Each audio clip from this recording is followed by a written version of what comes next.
And Tyler looking to throw. Tyler takes a shot downfield, looking for Boudreau over the middle, and Boudreau leaps but can't come away with it. That ball was at the 25-yard line. A 50-yard throw in the air. Looking for Boudreau. The two of them, I should say, hooked up for 3 long touchdowns against Pierce. Kind of became the go-to play in that game, but Tyler a little bit off the mark on that throw and comes back 2nd and 10, LA Valley at their 33. So LA Valley a run-first offense, and it was going to be interesting to see coming into the game how they handled a very tough San Bernardino rushing defense. San Bernardino only allowed about 100 yards a game on the ground, but LA Valley ran it right down their throat on the first drive. Weish had 50 yards. Hasn't been on the field, though, the second drive. It'll be Connor out of the backfield, 2nd and 10 from the 33. And Connor looks for a block behind the right guard. Gets 3 yards up to the 36, but 3rd and a long 7 for LA Valley. So they're going to have to go through the air on 3rd down. When we talk about how good the running game is for LA Valley, it's not to say they can't throw it. Patrick Tyler had a great season. It's just that they prefer to run it. Control the clock, give their defense tons of rest. So a defense that has a great secondary and a pass rush can be well rested and at full strength when they come out. 3rd and 7, LA Valley at their own 36, trying to add to a 7-0 lead. 7:15 left first quarter. Tyler out of the gun. And Tyler under pressure, nowhere to run, goes down at the 25-yard line. Sack on the play from San Bernardino, big number 76, Nick Aguirre, defensive lineman, sophomore out of Fontana Kaiser High School, 6'4", 245 pounds. Big boy, hard to miss him out there.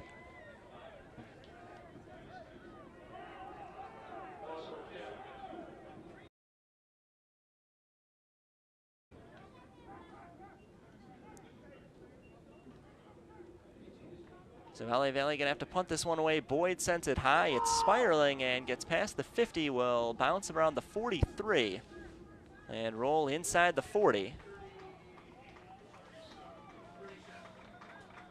47-yard punt from Ryan Boyd, no return. And San Bernardino will start with not bad field position, as they'll go to work at their own 37-yard line. San Bernardino got into the red zone. They missed a 39-yard field goal on their opening drive, would have cut it to 7-3. But San Bernardino still in search of their first points. It'll be their second possession. And they'll start at the 37.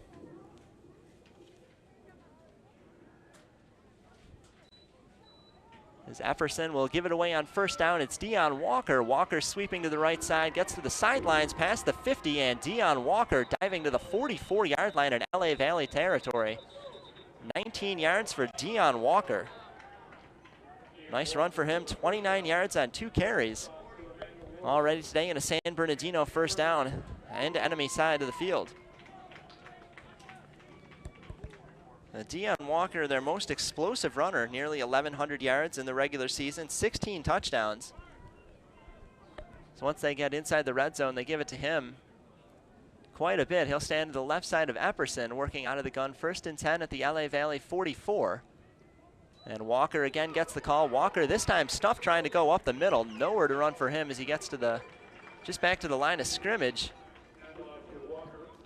at the 44. A couple guys in the area to make the stop for LA Valley.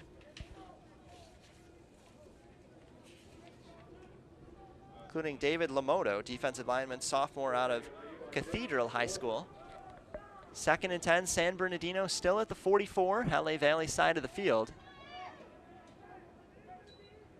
And Epperson will give it away to Walker. Walker nearly stuffed for a loss by the 50, but Walker finds a second wind, running along the numbers, gets to the 40 inside there, up to the 37. 7-yard run for Deion Walker after it looked like he would be stopped for a loss. So Walker turns what would have been a 3rd and almost unmanageable into a 3rd and very manageable 3 yards. 3rd and 3 at the LA Valley 37. Probably 4-down territory where San Bernardino is on the field. Too long for a field goal and too short to punt. So 2 chances in all likelihood to get 3 yards. On 3rd down, they'll pitch it to Walker. Walker follows the left guard on the pitch and goes up to the 34. It's going to be close to the first down. It'll depend on the spot. May require a measurement, as they spotted in between the 35 and 34, about the 34.5-yard line.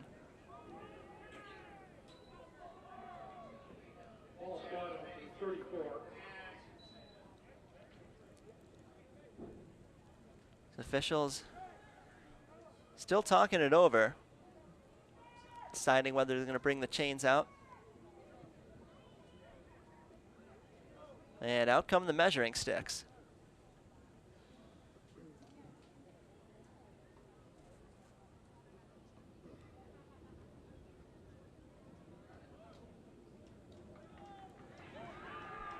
And 3 yards was enough for the first down.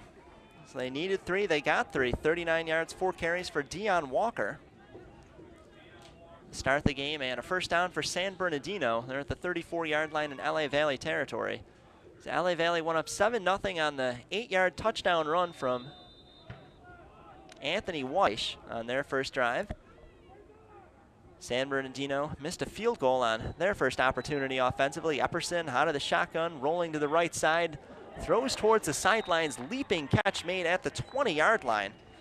Nice play by Brandy Holmes. Freshman wide receiver went into the air, came down with a catch. And it's a gain of 13. Emmanuel Roker coming over to make the stop for LA Valley.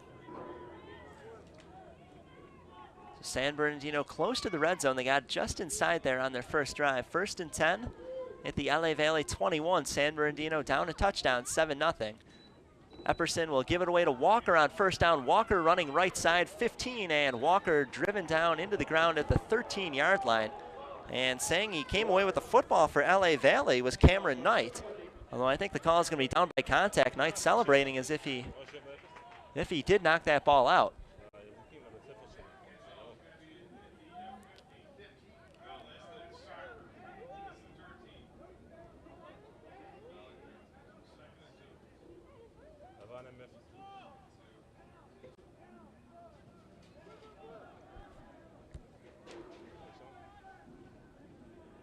Second and 2 from the 13 for San Bernardino. Walker gets the call again. Walker goes inside the 10, and Walker inside a pile, carrying a couple guys on his back to the 5.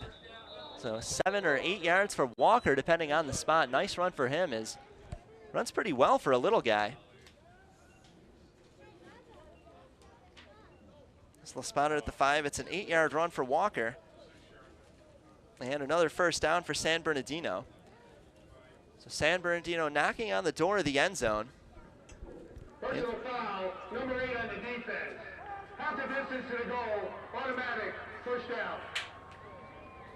Well, things go from bad to worse for LA Valley. Personal foul called against them. Half the distance to the goal. Ball was close to the 6. That'll creep it up to about the 3-yard line. Inside the red zone, San Bernardino 86%. And the time they come away with the score, 77% of those opportunities result in a touchdown for them. And an early test for LA Valley. This will try to keep San Bernardino, limit them to a field goal. So Epperson out of the gun, pitches it back, and unable to get across the goal line is Newkirk. Newkirk stopped right around the line of scrimmage at the 3.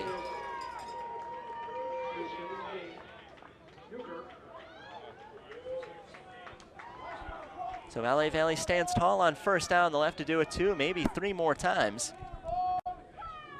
in order to keep San Bernardino from tying this game. LA Valley up 7-0, 2:25 left first quarter. So LA Valley with, looks like about 8 men on the line of scrimmage. They'll pitch it to Walker, left side. Walker nearly taken down at the 5, then Walker on his second effort dives towards the goal line just short. And as he stopped at the 1, 2 yards for Dion Walker. He's already got 41 tonight. Pretty good job for him. They like to give it to him inside the end zone. 16 touchdowns for Walker this season. So he scored in 8 straight games. LA Valley will try to stop him from getting lucky number 9. 3rd and goal from the 1. Inside handoff and jumping towards the pylon. LA Valley says no, ball is in the air. I think that was a dead ball. And you can hear the whistles all the way up here. So no touchdown, but no fumble either. Ravion Houston, defensive lineman, picked the ball up and he started running. Let the whistles blow that dead, and it'll be 4th and goal.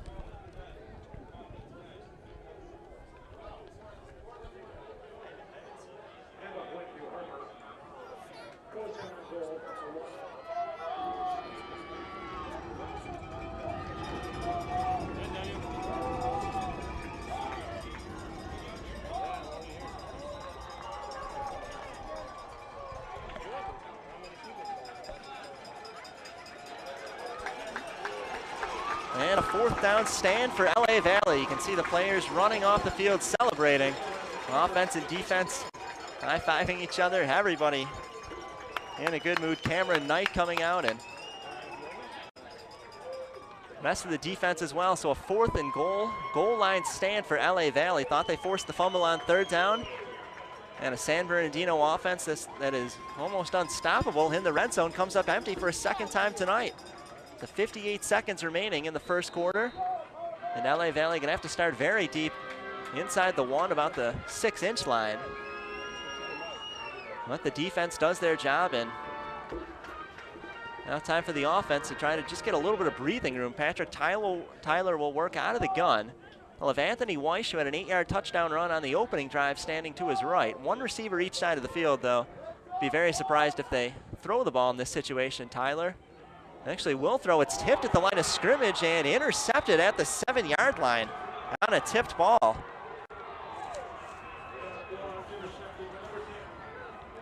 Intercepted by Terrence Gaines for LA Valley. Not what Monarchs were looking for. I'm surprised they threw the ball in that situation. Surprised, 1, they went out of the shotgun, and 2, that they actually took the shot down the field. Ball was tipped. Didn't see who got a hand on it, but someone on the defensive line for San Bernardino tipped it into the air.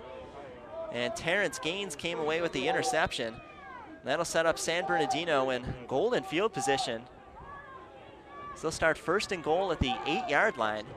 So San Bernardino's been in the red zone twice, missed a field goal, got stuffed on 4th down from the 1-yard line. But now a 3rd opportunity to tie this game, trailing 7-0. As flags comes out before the ball is snapped. Illegal substitution on the defense, number 12. 5-yard penalty. 1st down.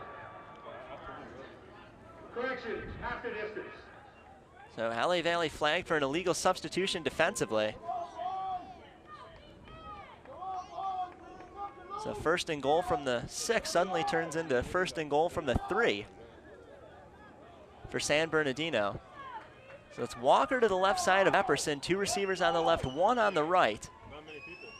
Figured they'll give it to Walker, they do, and Walker behind the right guard, stuffed initially on a 2nd effort trying to get across the goal line. I think he was short. And officials agree as Walker gets 2 of the 3 yards he needed down to the 1.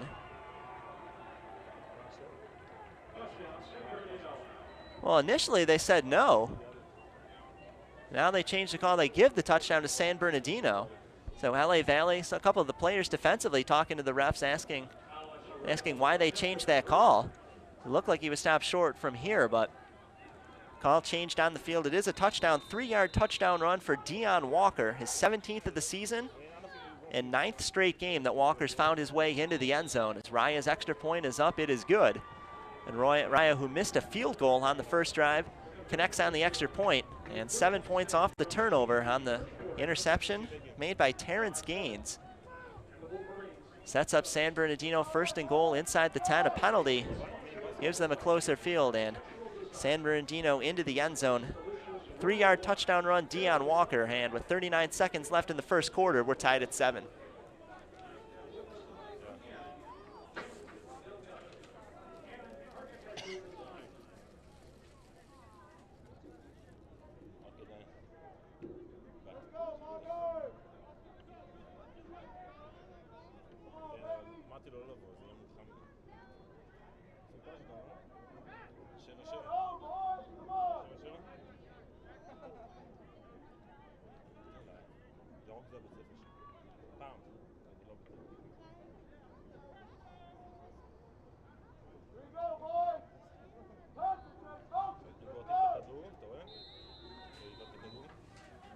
.39 seconds left in the 1st and tied at 7. San Bernardino capitalizes off an interception, and LA Valley's turn to answer. Burgess fields the return at the 5-yard line, near side of the field, running along the sidelines, gets up to about the 25, 20-yard return by Burgess, and LA Valley will start at the 25.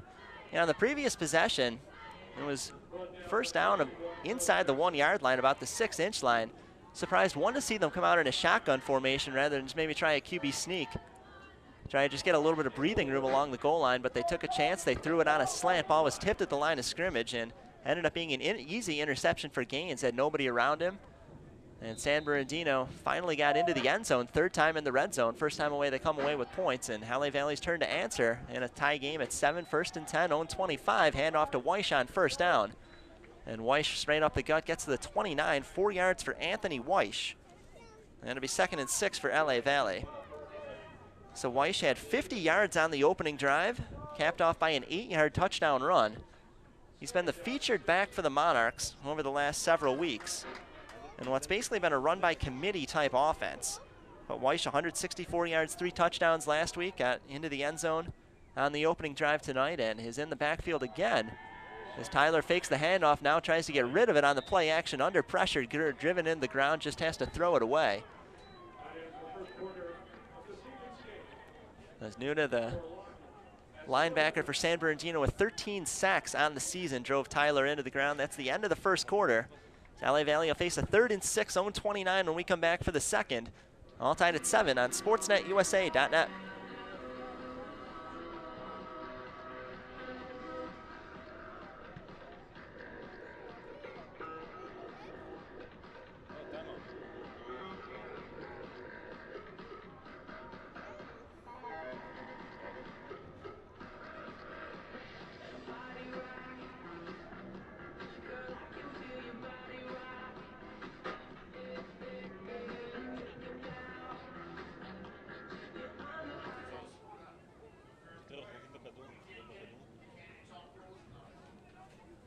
So Boyd set to kick this one away for LA Valley, trying to pin San Bernardino deep. It's high and wobbly, and it'll be fielded at the 18-yard line.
First down, San Bernardino at the 34-yard line. Epperson looking to throw, goes to the sidelines, nearly intercepted. Eric Jenkins nearly came away with his 5th interception of the season.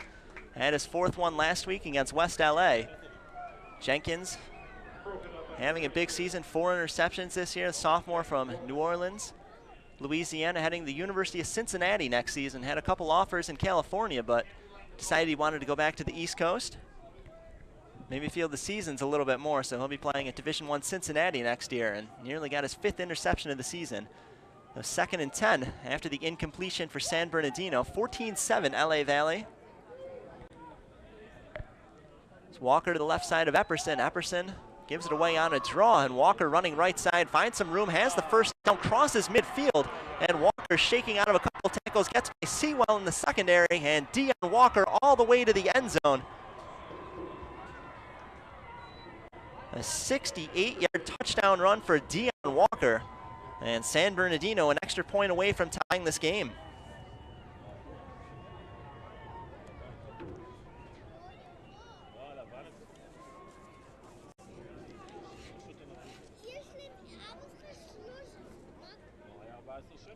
So Walker has both touchdowns for San Bernardino tonight. First one an easier one, just 3 yards, but 68 yards on the second one.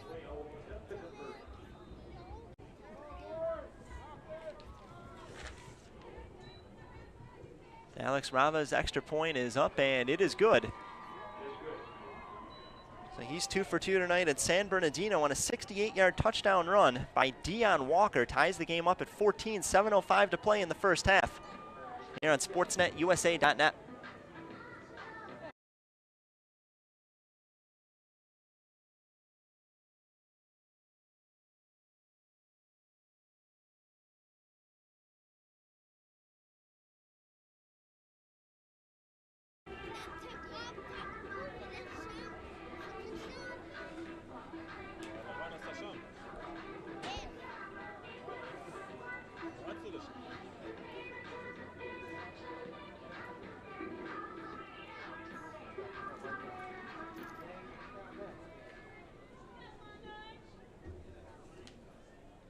The 7 minutes remaining first half, and tied at 14. Dion Walker's 68-yard touchdown run against an LA Valley defense that had been nearly unstoppable aside from the one situation they were facing a 1st and goal from the 3 following an interception.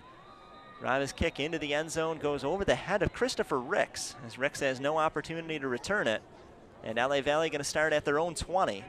So the Monarchs came away with a touchdown on their last drive, broke a 7-all tie. Now they'll be faced with the same situation, trying to retake the lead heading into the break. 7:05 remaining, Monarchs with 2 timeouts. Chance to maybe kill some clock, get some points, and get some momentum heading into the half. So looking at the Monarchs offensively in the first half, Patrick Tyler's completed, by my count, only 3 passes tonight. 69 yards and touchdown, 1 interception. Weish on the ground, the leading ball carrier, 54 yards, including an 8-yard touchdown run. And through the air, Matt Boudreau, 54 yards on 2 catches and 1 touchdown. 1st and 10, LA Valley starting at their own 20. They'll hand it away on 1st down, and going nowhere is Weish, who's back in the game. So Weish had 50 yards in that touchdown on the opening drive, has only had 4 carries on 2 yards since that point, as he stuffed for a no gain on 1st down.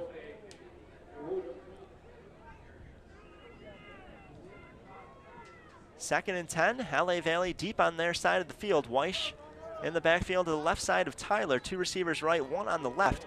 Tyler out of the gun, looking to throw, unloads deep down the sidelines, looking for Burgess, and incomplete over his head. He left for it, tried to make a play on the ball, one-on-one coverage and lockdown coverage on the play by Daniel Gonzalez. Gonzalez just 5'10", but stayed with Burgess every step of the way, sophomore out of Redlands East Valley High School. Gonzalez had 2 interceptions last week, 5 on the season. It's a tough secondary man to throw on. 3rd and 9, LA Valley. Again, 2 receivers each side of the field, as Tyler looking right side, pump fakes now, dumps it off short to Weish. Weish catches in the flat 25, and Weish going to be close to a 1st down as he had some room after the catch. As Weish stays on his feet, gets all the way to the 40-yard line, carrying a couple defenders on his back. 15 yards for Anthony Weish on the reception and the screen game. All 15 of them coming after the catch, and LA Valley moves the chains. 6:10 to go, first half, 14-14. All tied up, and LA Valley looking to drive down the field, take a lead before the intermission.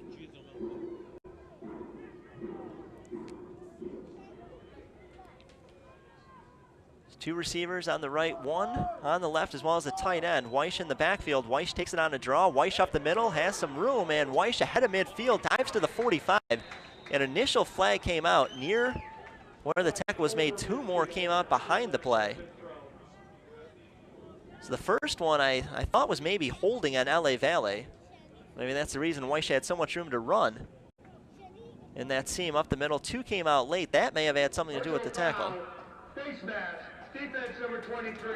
15-yard penalty from the end of the run. Automatic, 1st down.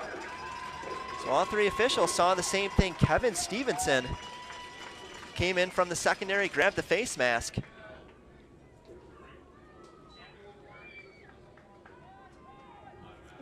What was already a 15-yard run will get 15 yards added on top of it. So LA Valley, 30 yards on the play.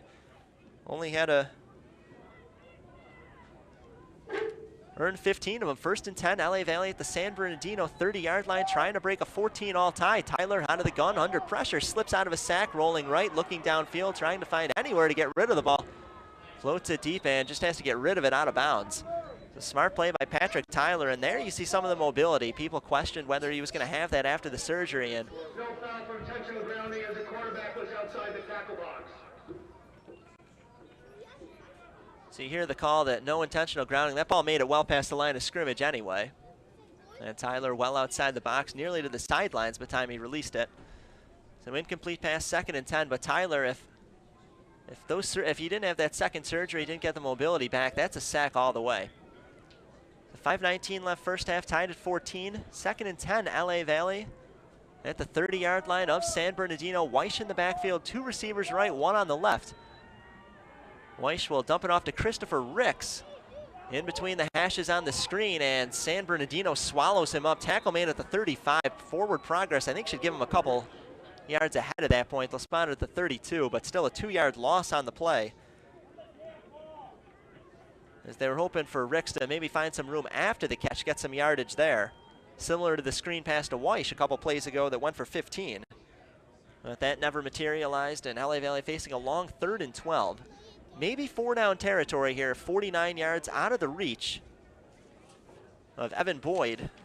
For reference, Ryan Boyd, Ryan Boyd's 6 for 10 in the season, has made his last 5, but his longest field goal this year, 35 yards. It'll be a 49-yarder from here. Tyler out of the gun, 3rd and 12. Tyler looking down the middle, unloads, finds Boudreau, and Boudreau catches at the 20, and Boudreau a couple yards after the catch as well. And Matt Boudreau inside the 20-yard line, enough for the first down, and LA Valley inside the red zone. Chance to get some points.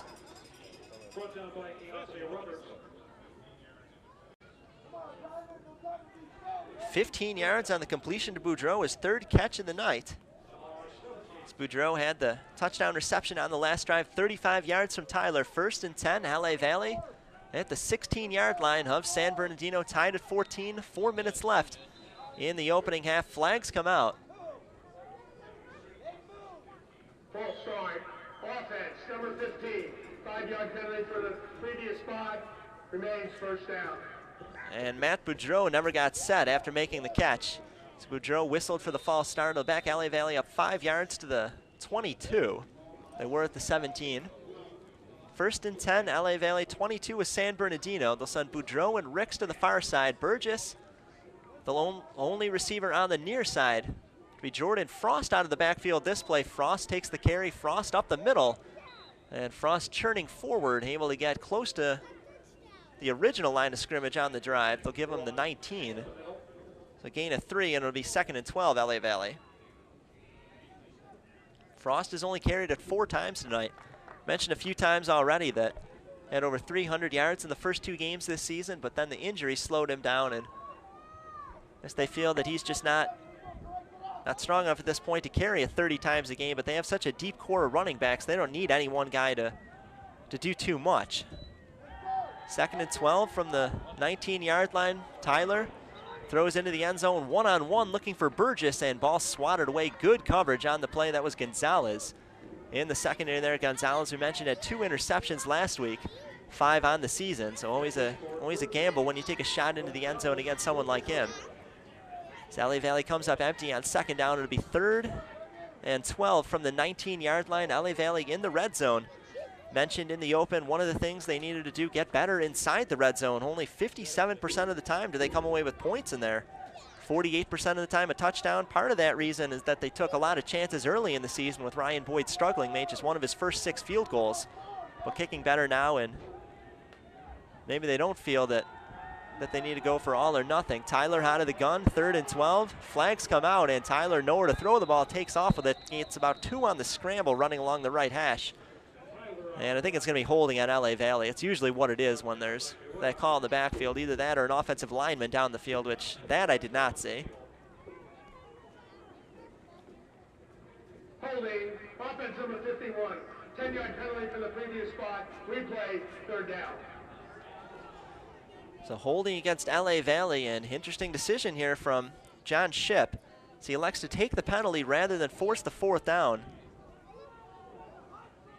and in all likelihood send the field goal unit out on the team for LA Valley. He takes the 10-yard penalty that'll back it up to the 28-yard line. Should be a 45-yard field goal from here. Remember, Boyd's longest is 35, so LA Valley out of field goal range. 3rd and 21 from the 28-yard line. Tyler out of the gun, 2 receivers each side of the field. Tyler looking short and gets rid of it. It's Chris Phillips, and Phillips makes the catch at the 26, unable to find any room after the catch, is quickly swallowing him up. Coming in from the secondary was Kevin Stevenson of Eisenhower High School, sophomore. Coming and made the stop, only 2 yards on the completion to Phillips. And LA Valley, I think in this situation, will probably leave the offense on the field. It's too long for the field goal. Remember, Boyd's longest is 35 this year. It would be 44 from this distance. They need 17 yards for the first down. But with the ball at the 26, it doesn't seem worth the effort to try the pooch punt. So Weiss will be to the right side of Tyler. 1 receiver left and 2 receivers right. And we'll get a timeout. Timeout taken by LA Valley, their second charge timeout. Comes with 1:45. And I think the thinking by Robert Tucker on that play was maybe just, if you're not going to go for it, burn as much time as possible off the clock. Leave San Bernardino with as little time as possible. Remember, San Bernardino has 3 timeouts, which works into their favor, but see what Robert Tucker elects to do. 4th and 17 the situation, with LA Valley at the 27-yard line of San Bernardino. It would be an obvious passing situation, but Bedreau's been the favorite target. 3 catches, 69 yards for him, but I figure the secondary is going to lock in on him, not allow him to get any kind of distance. And in this situation, you figure it's going to be 1 of 2 plays. Either they take a shot into the end zone, or they dump it off short and hope for a good run after the catch, maybe a missed tackle or 2. But Jason Vandiver has a lot in his playbook, the offensive coordinator and play caller for LA Valley College. See what he dials up.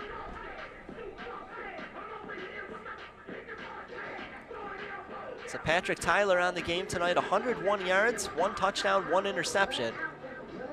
And almost assuredly will be asked to throw in this situation. 4th and 17 at the 27-yard line of San Bernardino, tied at 14.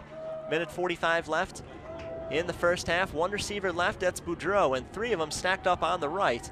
Play action, Tyler looking into the end zone, floats it deep for Boudreau. Boudreau leaping in the air, does he have it?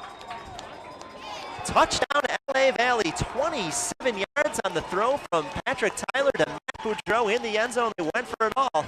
And Tyler went to Matt Boudreau, who he's trusted all season long. 2nd touchdown of the night for those 2, and LA Valley goes back up 20-14.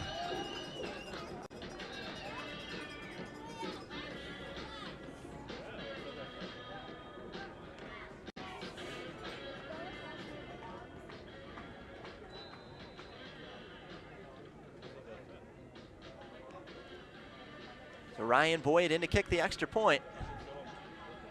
Tyler will hold, the kick is up, and it is good.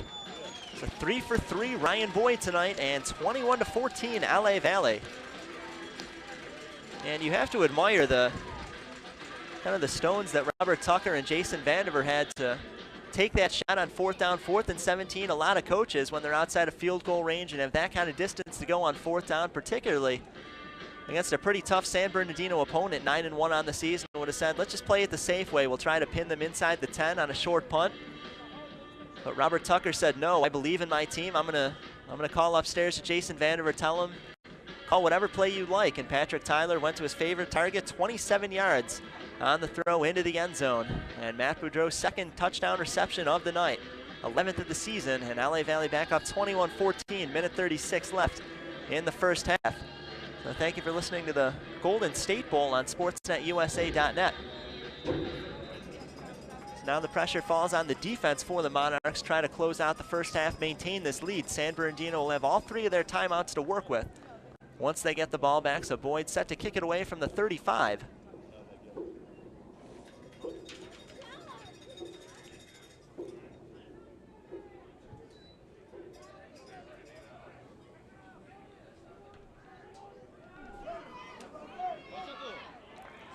And only getting to about the 17-yard line on the return for San Bernardino. There's Brian Kingsbury. That's Kingsbury's first kickoff return of the season for San Bernardino. Usually it's Leon Smith doing the return duties, but Kingsbury takes it out to the 22. Or the 17, rather. Thought they gave him the 22, but they're going to mark him at the 17. And San Bernardino 83 yards away from the end zone and a chance to tie the game. Could kick a field goal as well, although Rava missed his only opportunity in the first quarter. So Epperson will work out of the gun. 2 receivers each side of the field, and Dion Walker in the backfield. Walker gets the call on first down, and Walker, following the right guard, gets to the 21. 4 yards for Dion Walker, who has 114 yards on the night, 2 touchdowns.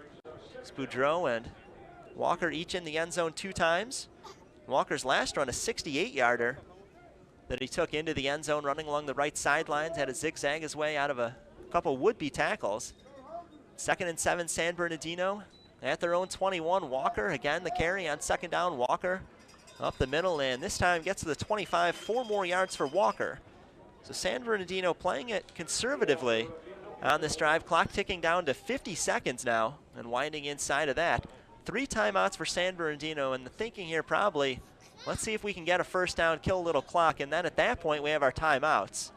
See if we can get into field goal range, but if you don't get the first down, don't want to leave LA Valley any time to work with should they get the football. 30 seconds left, 3rd and 2 from the 21-yard line, own side of the 25 rather, from their own side of the field. Walker takes the carry. Walker sweeps around the right tackle, and Walker has the first down, gets to the 34. Flags come out from all over the place at the end of the play.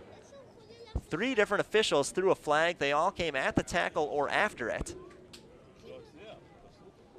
So our officials are mic'd tonight, so we'll go down to the field and hear what they have to say.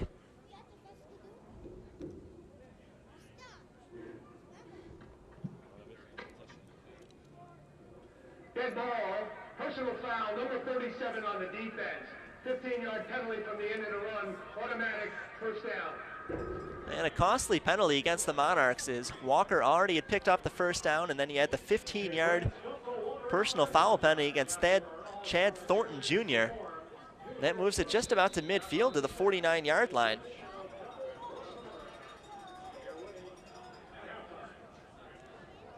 So an 8-yard run for Walker. They had 15 more to it, and San Bernardino at the 49-yard line, just about to midfield. San Bernardino Valley. As they'll take their first time out, there's 12 seconds showing on the scoreboard. See if the officials decide to add any time to that. But if they only have 12 seconds, at San Bernardino could say maybe they were guilty of some clock mismanagement, as they're not going to have time to take all 3 timeouts unless the officials add some time back onto the clock. But they'll have time to throw over they can use the middle of the field. They can even run if they want to, though. That certainly wouldn't put them into field goal range. So I figure they're going to take a shot down the field, maybe one play, see if they can get into field goal range and let Rava make up for the field goal that he missed in the first quarter. That would cut it to 4, but LA Valley looking for the stop. That 15-yard penalty didn't help them. Thornton probably kicking himself and hearing it from Robert Tucker on the sidelines. So Tucker had a word with his defense during the timeout, as San Bernardino will send their offense back onto the field. First down at the 49-yard line on their side. Clock remains unchanged, so only 12 seconds for San Bernardino. Do have 3 timeouts in their pocket, though. Won't be able to use all of them. Epperson out of the gun. 2 receivers on the left, receiver and a tight end on the right. Epperson out of the gun, rolling left, takes a shot down the near sidelines, looking for his favorite target, but unable to hit him. Mason Rutherford had that ball sail over his head. Rutherford looked like he was open around the 20. And a fortunate break for LA Valley, as Epperson just put a little too much juice underneath that ball. Falls incomplete, 5 seconds remaining, and at this point, basically just a Hail Mary, or you try the short play and 10 laterals, hope for the Miami Hurricanes miracle.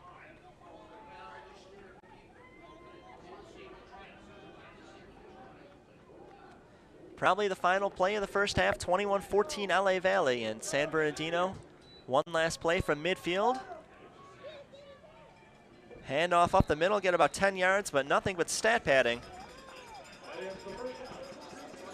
on that run, as it was Newkirk getting 10 yards to close out the first half. So 21-14, LA Valley take a late lead on a 35-yard touchdown, or 27-yard touchdown throw from Patrick Tyler.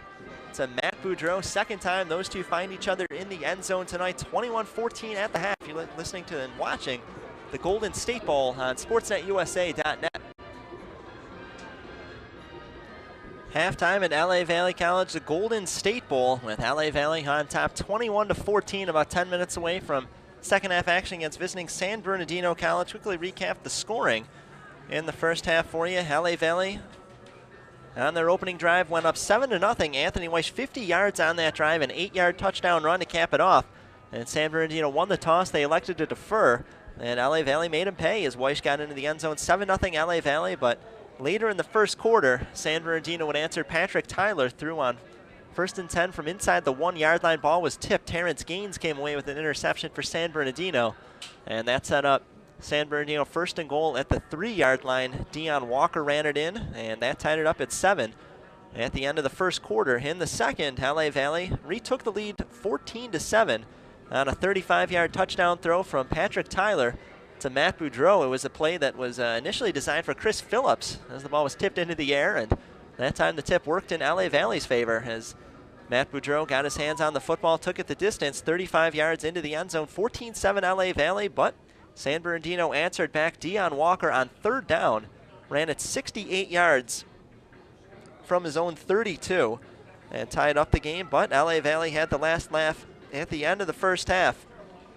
Inside of 2 minutes to go, they're facing 4th and 17 from the San Bernardino 27-yard line. After a timeout, Robert Tucker, head coach, decided to go for it on 4th down, asked Jason Vandiver what they wanted to call. Vandiver called a passing play, one-on-one coverage, as they threw to Boudreau in the end zone. Boudreau made a leaping catch in the back corner, that one from 27 yards out, as Boudreau caught his second touchdown of the night from Patrick Tyler. 21-14, LA Valley leading San Bernardino at the half. Quick look at the stats. Patrick Tyler, 128 yards, 2 touchdowns, 1 interception in the first half. On the ground, Anthony Weiss, 69 yards. The leading rusher for LA Valley, also carrying the ball, was Jordan Frost, 19 yards. Antoine Connor with 12. Tyler had a nice 19-yard scramble as well. Receivers, Matt Boudreau, 4 catches, 96 yards, 2 touchdowns. And also catching passes tonight were Lawler and Weiss, Christopher Ricks, and Chris Phillips. 1 catch apiece for each of those guys. For San Bernardino, haven't thrown the ball much at all. By my count, only 4 completed passes. For Epperson, the quarterback, 69 yards, and no touchdowns, no interceptions. Leading rusher is Deion Walker. Walker's carried the ball almost exclusively tonight, 126 yards, 2 touchdowns. First one from 3 yards out, and the second from 68. And the receivers for San Bernardino, 2 catches each for Rutherford and Holmes. Rutherford, 2 catches, 51 yards, and Holmes, 2 catches, 18 yards. Defensively, big play of the night was the Terrence Gaines interception for San Bernardino on a tipped ball, as that set up San Bernardino inside the 5-yard line, 1st and goal. They got their first touchdown of the night after that picked off pass, and you look at the way the rest of the game has gone. If it hadn't been for that, could easily be looking at a 21-7 ball game right now. And with the way San Bernardino's offense has otherwise struggled outside of basically 2 plays tonight, could be a different game. But 21-14 the score. Looking ahead to the second half, expect Weiss to see the ball a little bit more on the ground for LA Valley. Remember, he got 50 yards on the opening drive, only 19 yards on 2 carries after that. So they basically, just decided to distribute the ball a little bit more. But Weiss had the hot hand in the first. I'd expect to see him get more involved as the second half goes on. And Matt Boudreau, having himself a good night, has made a couple of fine catches, 2 of them in the end zone. So why not continue to try to target him as an offense? So Boudreau and Weiss figure to see a lot of action in the second half for LA Valley. For San Bernardino, it's been all Walker tonight. They really haven't had a whole lot of success throwing the ball. So Walker, after 20 minutes of rest at halftime, should be fresh and ready to carry on what he started in the first half. 126 yards and 2 touchdown runs for Deion Walker. And probably going to come down to who executes better in the red zone and who can maybe make a play defensively or on special teams. Looking at some of the questions we had coming into tonight, would LA Valley stick to the run-first strategy against a very tough San Bernardino defense? Early on they did. Weiss 50 yards on the opening drive, 8-yard touchdown run to get in. But since that point, they've started to throw the ball a little bit more. So seeing maybe a change in philosophy as the game's gone on. Jason Vandiver switching to what the defense has showed him. Can the Monarchs protect Patrick Tyler 13 sacked, 13 times he's been sacked over the last 5 games, only sacked 5 times through the first 5. And so far the offensive line has done a pretty good job. Tyler's had a lot of time to throw. He's had to elude a couple pressure situations, but for the most part they've done a pretty good job giving Patrick Tyler time to throw. Monarchs needed to be better in the red zone. Took a lot of chances early in the season, and tonight come away with 3 touchdowns in there, so great job by them tonight. Avoid turnovers.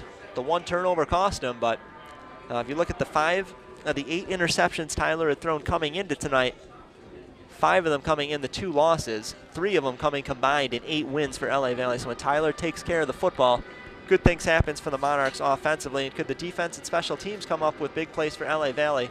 So far, special teams hasn't done a whole lot, but the defense, how about 2 4th down stands in the first half?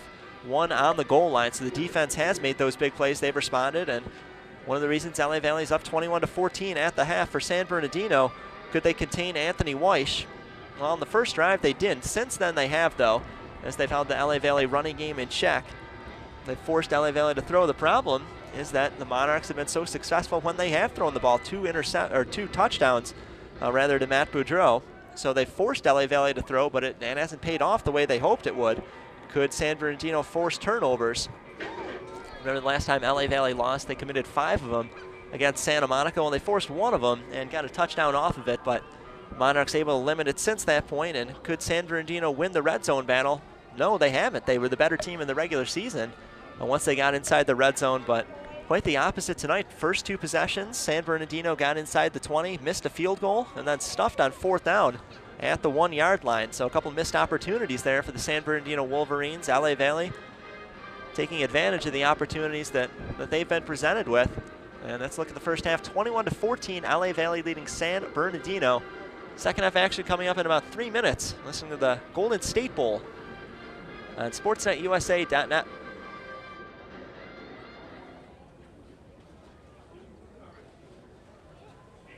Just about ready to go for the second half. 21-14 LA Valley with the lead heading out of the intermission. San Bernardino won the toss, they deferred, and now will receive in the second half.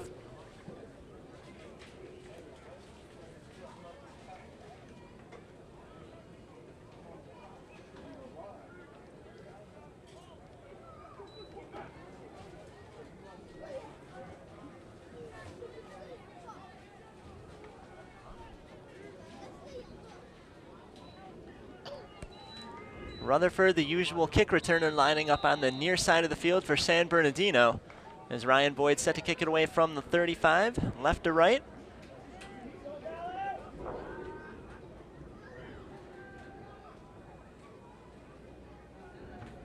First bowl game for LA Valley since 1996, a 19-year drought. San Bernardino didn't make it last year, but did play in 2013 and fumbled kickoff. And LA Valley falls on it. You can see the mob scene on the field as LA Valley comes away with the fumble recovery on the kickoff. Matt Boudreau and Chad Thornton Jr. in the area.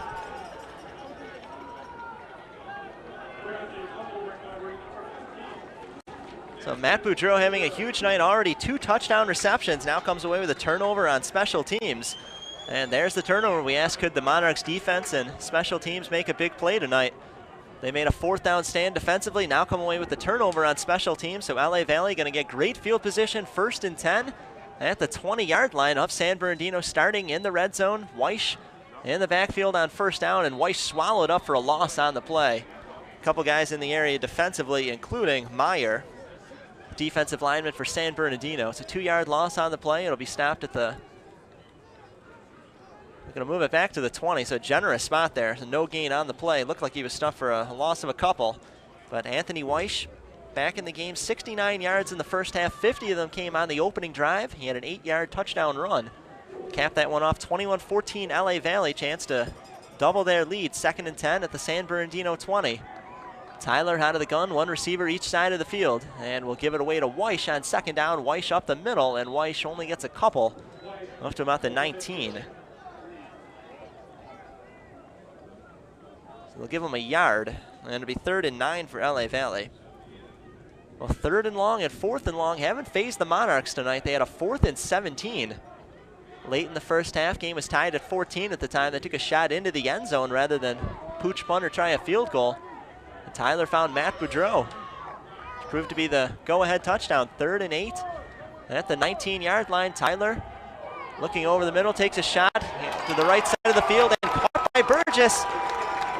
Touchdown LA Valley, 3rd touchdown pass from Patrick Tyler tonight. This one from 19 yards out. Finds Burgess wide open in the end zone on a blown coverage, and LA Valley extends their lead to 27-14.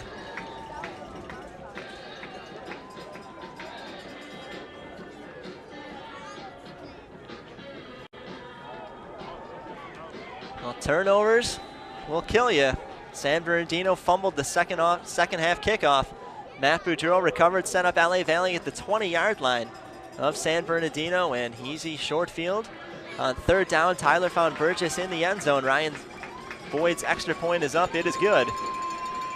Only took a minute and a half to get the 3rd quarter started. 13:35 left in the 3rd, 28-14 LA Valley in the Golden State Bowl on SportsNetUSA.net.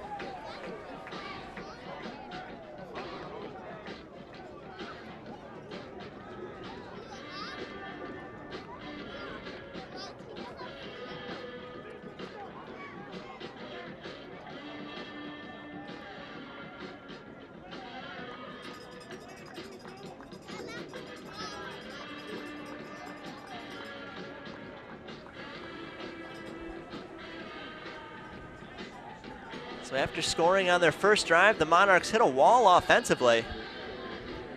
Turnover, which led to San Bernardino points, couple of punts, but really found their stride now. 3 touchdowns on their last 3 drives.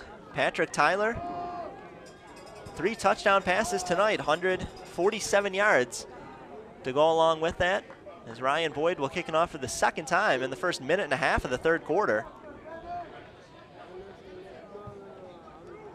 Sends this one deep and will be fielded on the far side of the field, caught at the 5-yard line. And a short return, only gets to the 15. Cutting over to the left side. On the return, it was Romeo Gunt. Long field for San Bernardino to work with, starting at their 15. Now trailing by a pair of touchdowns, 28-14. Minute and a half into the 3rd quarter. San Bernardino fumbled the opening kickoff of the 3rd quarter. LA Valley, 3 plays later, got into the end zone. 18-yard touchdown throw. Patrick Tyler finding Burgess wide open on the right side of the field. So Epperson will be out of the gun for San Bernardino, trailing 28-14. Early in the 3rd, Deion Walker in the backfield. Fake the handoff, now throw over the middle. Catch made at the 30, and that's going to go for a big gain. Terrence Williams dragged on the ground, and ball came out.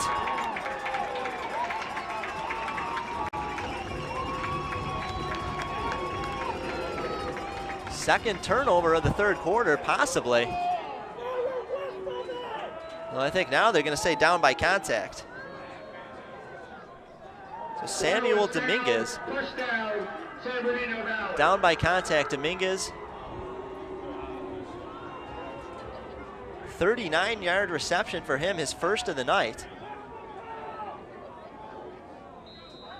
And San Bernardino 1st and 10 at the LA Valley 42. Walker in the backfield, takes the handoff. Walker to the right side, gets to the sidelines, and Walker pushed out of bounds at the 45. Or the 35, rather. 7-yard pickup on 1st down. It'll be 2nd and 3. So Deion Walker had a big first half, 126 yards. In that first half, 2 touchdown runs has accounted for all the San Bernardino points, as they just haven't done a whole lot throwing the ball aside from the previous play to Dominguez. So Epperson out of the gun, has Walker in the backfield, fake the handoff, now throw short to the near side of the field, and what a hit made by Eric Jenkins. Absolutely leveled the receiver. As Kevin Dyer caught that ball, never saw it coming. Well, that's still enough for a 1st down to the 32. So they only needed 3 yards, they got it, but all anyone's going to talk about on that play was the hit from Eric Jenkins. The 1st down, San Bernardino at the LA Valley 32. Walker On the handoff, Walker looked like he was going to be stuffed for a loss on the right side, and Walker, on a second effort, gets to the 32-yard gain for Walker. On first down, it'll be 2nd and 8. San Bernardino down a couple of touchdowns, 28-14, 3 minutes into the third quarter. As Walker has both touchdowns for them. They have yet to throw it into the end zone tonight. Rutherford, leading receiver, lining up on the near side of the field. 2 receivers left, 2 receivers on the right. Walker, the lone man in the backfield. Throw across the middle has Rutherford on a slant. Catch made at the 27, but a quick drop, 3-yard gain, and it'll be 3rd and 5. Jenkins again coming over to make the stop. So Jenkins has been active tonight. Hasn't had a ball caught against him. Comes over to make the tackle out of the safety position. 3rd and 3, San Bernardino, 27-yard line of LA Valley.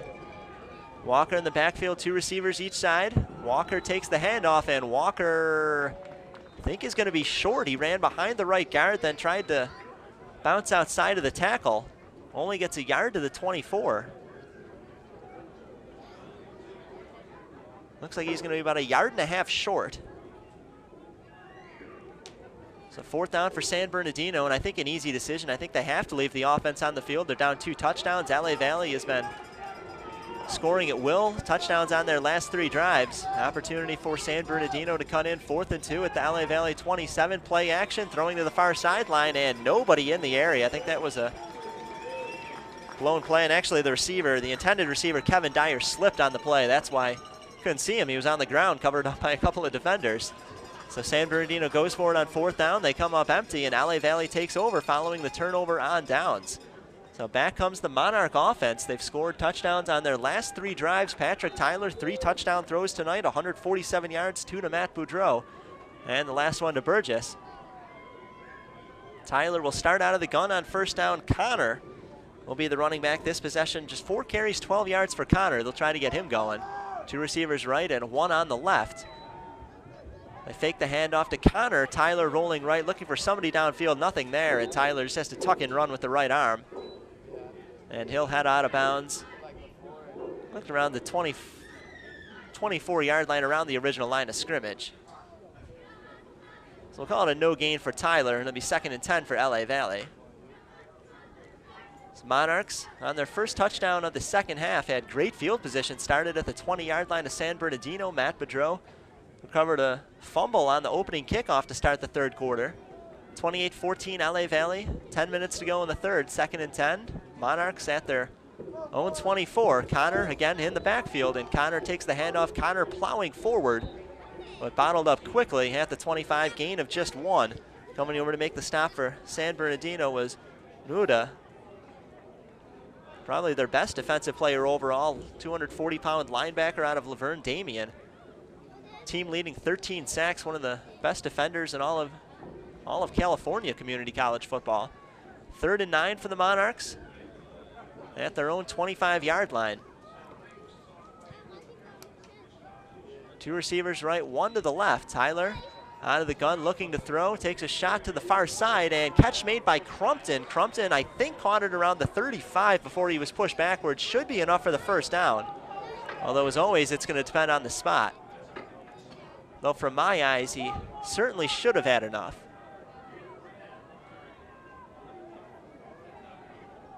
Although the chains are showing 4th down, I think that's a stingy spot.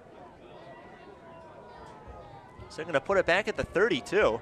Looked like he caught at the 35, and forward progress should have had it closer to there. So they'll credit him with 8 yards. Crumpton on the catch. And after a little bit of hesitation, Robert Tucker sends out the punting unit. So definitely the right call. You're up 2 touchdowns in your own side of the field, even though you only need about a yard and a half. Still the right call. LA Valley takes the timeout. Play clock was winding down as, again, there was some hesitation sending Ryan Boyd and the punting team out there. Looked like the Monarchs got the rough end of a close call on the spot.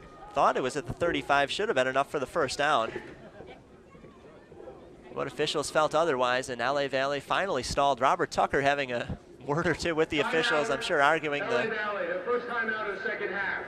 the same thing I just said. So San Bernardino will get the ball back. 9 minutes to go in the third quarter, 28-14.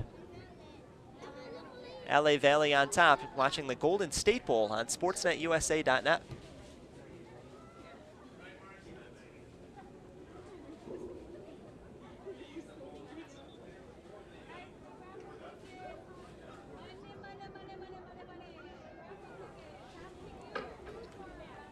So Monarchs come back onto the field. They'll punt it away, fourth and about 1.5 yards from their own 33. On what was a stingy spot, Crumpton looked to have been about the 35 when they caught it. Instead, they back him up to the 33 and short of a first down. So Rutherford is the lone return man waiting back for San Bernardino, standing his own 25. Boyd can't handle the snap. It's on the ground. San Bernardino is going to fall on top of it. In fact, it didn't matter who fell on it, so it was fourth down anyway. But what a change in field position. So they're hoping Rutherford could have a big return for them. Instead, Boyd couldn't handle the snap, and it looked like it was between his knees and his waist. Wasn't low enough that he shouldn't have been able to handle it at all. But San Bernardino will start at the 20-yard line of LA Valley in time for the Monarchs to make a stand defensively. They had a couple big plays in the first half, stopped San Bernardino on a 4th and goal from the 1-yard line. San Bernardino also missed a field goal in the first quarter, so 2 trips to the end zone came away empty. And not so coincidentally, they're down 2 scores, 28-14. First and 10, San Bernardino at the LA Valley 20, throw into the end zone on first down, looking for Rutherford. And great coverage from Eric Jenkins. Eric Jenkins and Rutherford each fell to the ground, but it's Jenkins who wins the battle. Incomplete, and 2nd and 10 coming up. The Jenkins had 4 interceptions this season, had one last week against West LA. Came to Los Angeles from New Orleans. In fact, his family was one of the victims of Hurricane Katrina when that hit New Orleans. Hard to believe that was about 10 years ago. Jenkins will go to the University of Cincinnati next season. Had a couple offers on the West Coast in California, but decided to go east. 2nd and 10, San Bernardino at the 20 of LA Valley. Give it away to Walker on 2nd down, and Walker running right side. Gets to about the 10. Flag came out at the 20 near the line of scrimmage. So as it stands, it would be close to a first down, about a 10-yard gain, but more often than not, those flags at the line of scrimmage go against the offense and holding. So our officials are mic'd tonight. Let's hear what they have to say.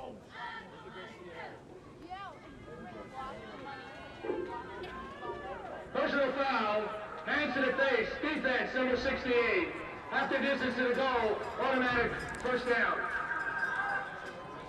Well, it shows you how much I know. I thought it was going to be holding against San Bernardino. Instead, penalty goes against LA Valley. Called against number 68. There is no 68 on the Monarchs roster. I think it may have been 58. Joshua Jones, who is on the field. So 8.5 minutes to go in the third quarter. 1st and goal from the 7 for San Bernardino. Down 2 touchdowns, 28-14. Monarchs need to make a stand defensively.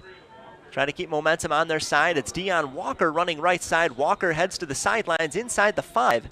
And Walker out of bounds at the 2 before he's finally driven into the ground. So 5 more yards for Deion Walker. And that was 152 tonight to go along with his 2 touchdowns. No mystery what San Bernardino is going to try to do inside the red zone. As Walker, 18 touchdowns this year, 2 of them tonight. And they give it to him basically exclusively once they get near that goal line. The officials talking about something as they're looking at John Shipp over on the San Bernardino sideline. Neutral zone infraction on the defense. That penalty is declined. 2nd down. Well, neutral zone infraction is declined, and I think that makes sense. The choices are 2nd and goal from the 1, or it would have been 1st and goal from about the 3.5. So John Shipp elects to decline the penalty. 2nd and goal, San Bernardino at the 1-yard line, down 14 points, 8 minutes to go in the third. Walker to the right side of Epperson. And Walker into the end zone for a 3rd time, straight ahead. And Deion Walker, 3rd touchdown of the night, 19th of the season, brings San Bernardino back within a touchdown, 28-20.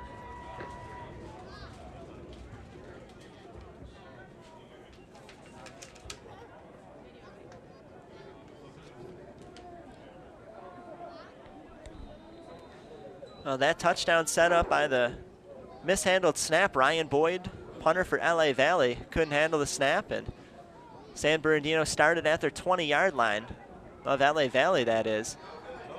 Rava's extra point is up and no good. So Rava missed the extra point and missed a field goal back in the first quarter. So that's 4 points that San Bernardino leaves on the board, or leaves off the board, I should say, 28-20, and what could easily be a 28-24 game. So we'll see if those points come back to bite San Bernardino. So far they have. But an 8-point game right now, 8 minutes to go in the third quarter. Monarchs up by 8. Watching the Golden State Bowl on sportsnetusa.net.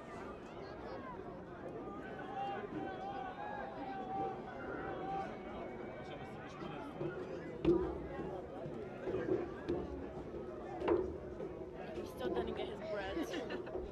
I was like, I'm gonna give you one.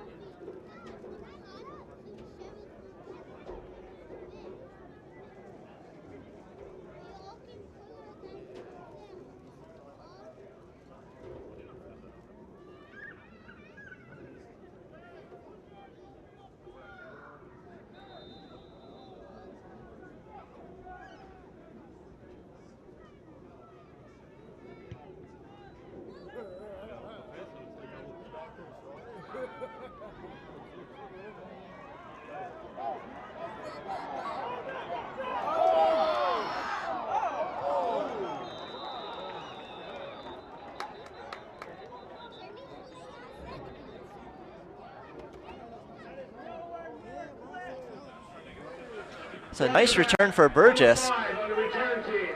Half the distance to the goal. First down. but it's coming back.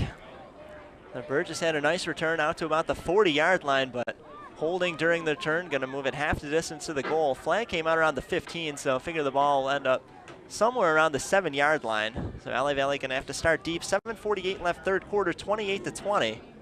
Monarchs leading San Bernardino in the Golden State Bowl. First bowl game for LA Valley since 1996, 19 years ago. They won that game for the record, and some of the historian buffs out there, LA Valley last played San Bernardino in 1987. That was an LA Valley win as well, though most of the players, probably, actually none of the players on the field I would think would have been born yet at that point. So LA Valley starting at their own 7.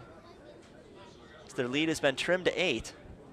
It'll be Weish in the backfield. Weish with 69 yards, leading rusher for the Monarchs. 2 receivers right, 1 receiver left. And Weish takes the handoff on first down. Weish running behind the right guard, gets up to about the, I think only to the 7, so no gain, maybe the 8. If they give him a generous spot, gain about half a yard to be second and 9 to go. So Weish had 50 yards on the opening drive, an 8-yard touchdown run at the end of it. But since then, San Bernardino has basically contained him. Tyler's gone to the air. He's thrown 3 touchdown passes. And the Monarchs lead by 8, 28-20. Weish in the backfield again, 2nd and 9. And they keep it on the ground on 2nd down. Weish crosses the 10, gets to the 11. So 3-yard gain for Weish on 2nd down. He's got 73 on the night now, and it'll be 3rd and 6 for LA Valley. LA Valley is basically an average 3rd down team this season. They're coming in at a 33% clip. So they've had a couple key conversions tonight on 3rd and 4th down. Don't want to give it back to San Bernardino. Definitely not without getting a couple first downs, giving their defense some rest. 3rd and 7 at their own 11-yard line. LA Valley, Tyler, low snap in the ground, has to scoop it up. Looking downfield, takes a shot, finds Boudreau, caught at the 50, and Boudreau past the secondary. Boudreau 30, 20, and chased down from behind at the 10. So Matt Boudreau finally brought down by Brian Kingsbury, but not before they get 79 yards on the completion from Patrick Tyler to Matt Boudreau. 175 yards on 5 catches and 2 touchdowns for Boudreau tonight.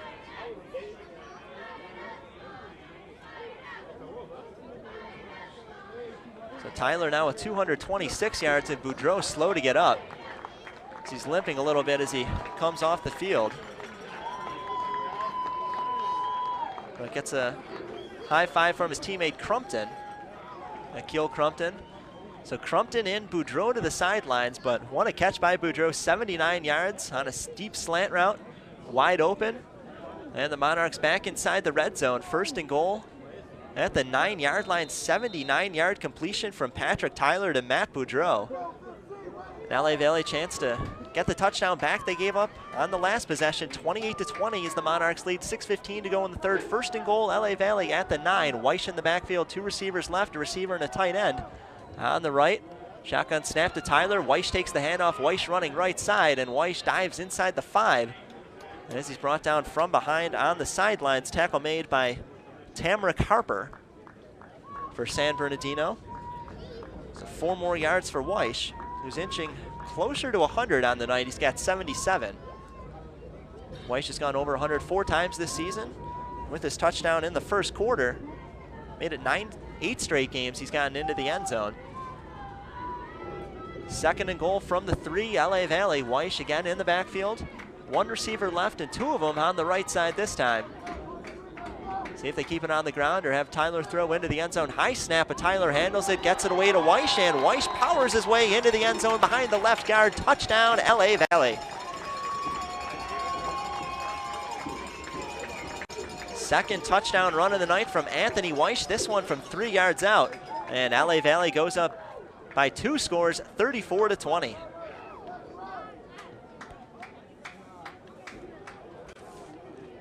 So on the season, Anthony Weish now has 15 touchdowns on the ground. Leading scorer for the Monarchs, really establishing himself as a premier running back in California junior college football. Ryan Boyd kicks the extra point, it's up and it is good. The 35-20, LA Valley on top of San Bernardino, and the Monarch offense just clicked in every way imaginable tonight. Patrick Tyler with some deep throws down the field. You saw the 79-yard deep throw to Matt Boudreau. Boudreau got about 40 yards after the catch on that play as well. So they took the shot over the middle. Boudreau used his speed to his advantage. Got the ball to the 9-yard line, and from there it was Anthony Weish, 2 carries to get it into the end zone. 2 touchdowns for Weish tonight, 3 touchdown passes for Patrick Tyler. And LA Valley up 35-20, 5:22 to go in the third quarter.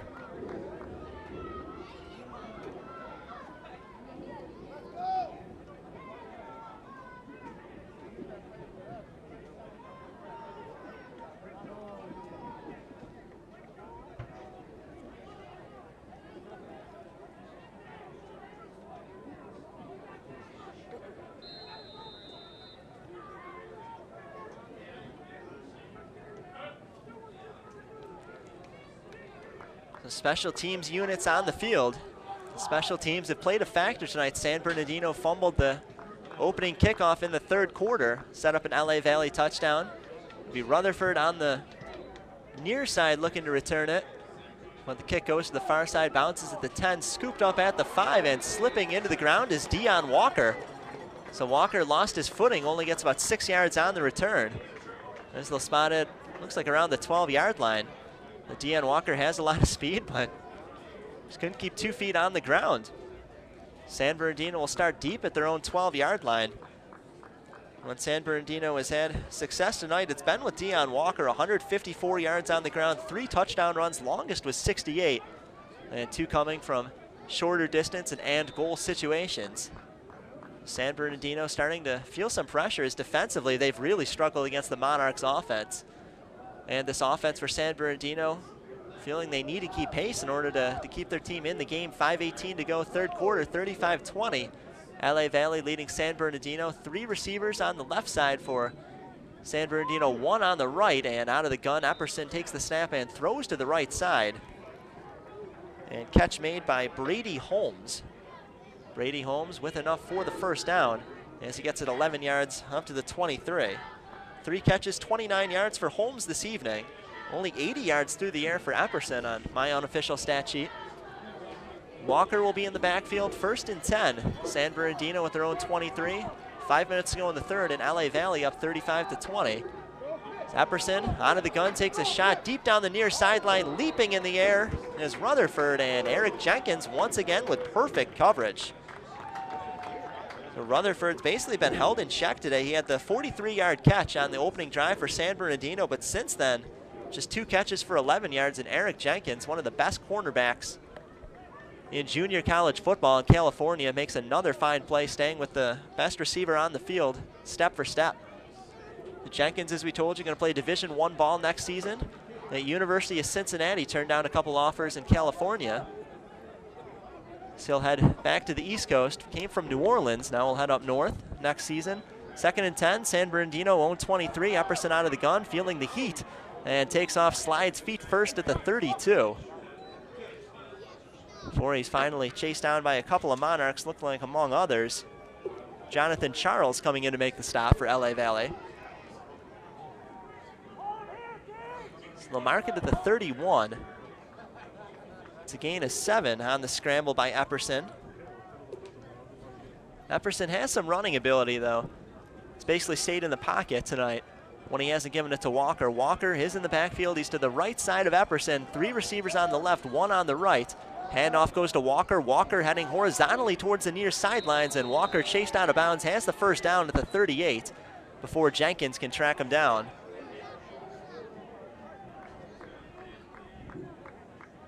Six more yards for Deion Walker. He's got 160 tonight. He's been the one guy that the Monarchs have had trouble defending. They've basically held the passing game in check, as Epperson has not had a great night throwing the ball. Overthrown a couple receivers, and Eric Jenkins has covered the best receiver on the field, Rutherford, very tightly all night long. And boy, this is a bad sign on the field for San Bernardino. Deion Walker, their best playmaker, is limping off the field with the help of 2 trainers. And if Walker can't complete this game, you don't know what San Bernardino is going to do offensively. He's been their entire offense, 160 yards, 3 touchdowns. He's the only guy to get into the end zone. In a passing game tonight, just 80 yards for San Bernardino. Would probably have to start throwing the ball a bit more if Walker isn't able to come back. So we hope he's okay, as he's trying to stretch out the legs, being helped off by the trainers. But Deion Walker, best playmaker for San Bernardino, not going to be on the field. It'll be 1st and 10, San Bernardino at their own 38, 4 minutes to go, 3rd quarter. 35-20 LA Valley. Walker is on the sidelines. In to replace him is the running back Newkirk. Newkirk 10 yards on 2 carries, both in the first half, and Epperson looking to throw on first down. Throws short to the far sideline, and catch made by Brandy Holmes. Holmes makes the catch at the 44 before he's immediately dropped. 5-yard pickup on first down. It'll be 2nd and 5. 4 catches, 34 yards for Holmes tonight. As we saw with Walker on the sidelines, San Bernardino elected to throw. So they'll move the spot up a couple yards. 2nd and 3 from the 45-yard line. Take the handoff now in the play action, looking deep. It's Rutherford, and Rutherford tried to make a spectacular one-handed catch with the left hand and couldn't make it. One of the rare times he beat Eric Jenkins down the field, but Jenkins had some help on the play. Coming over to help him in coverage was Cameron Knight. Cameron Knight out of Denver, Colorado, provided, I guess, just enough distraction that Rutherford couldn't get both hands around the football, only able to get a couple fingertips on it with the left arm.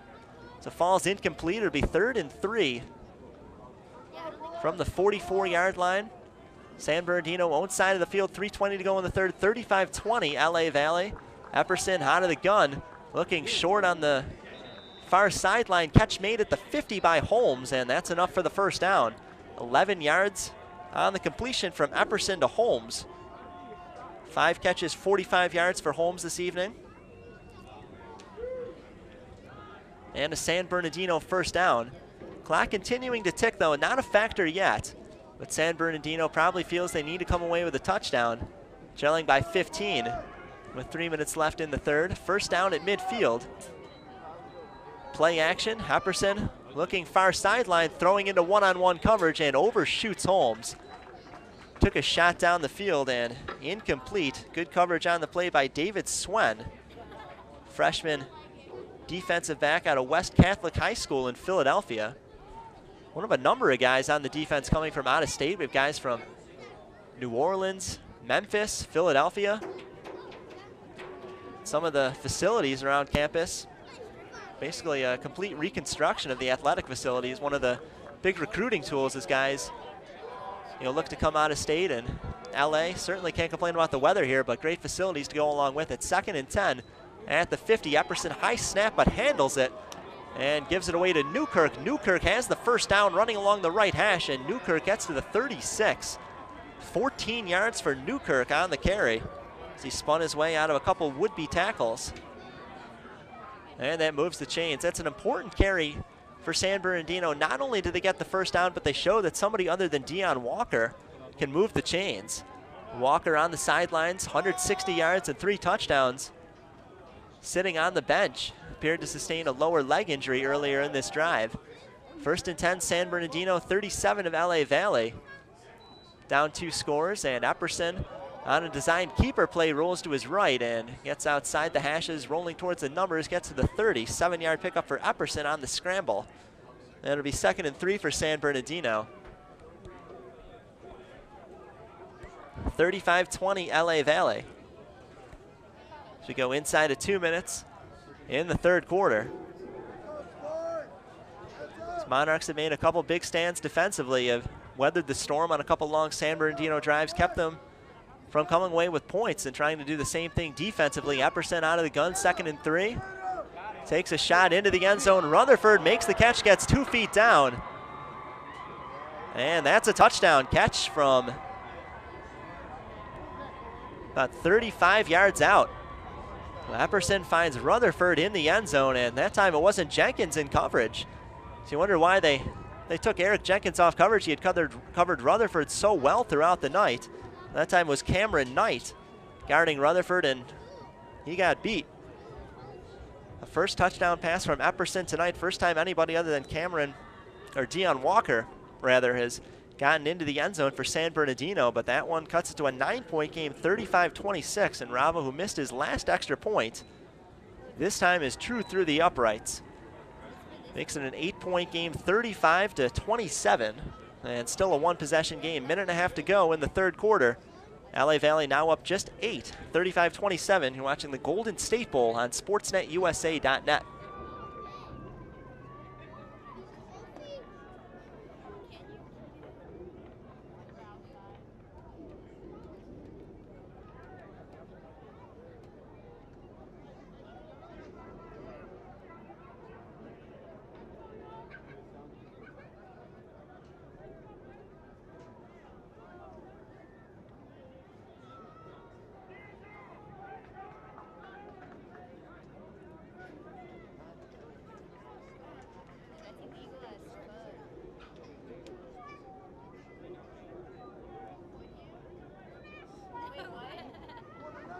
Number 12.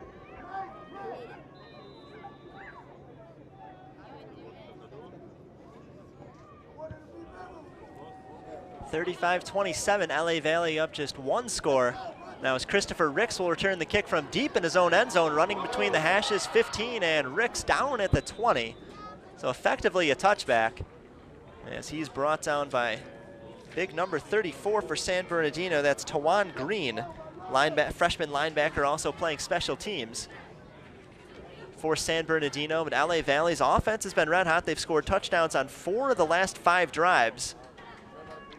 And we'll need to keep pace with San Bernardino, go down the end zone, make it a 2-possession game, trying to give the team a little bit of breathing room. Minute and a half left in the 3rd, 35-27 LA Valley.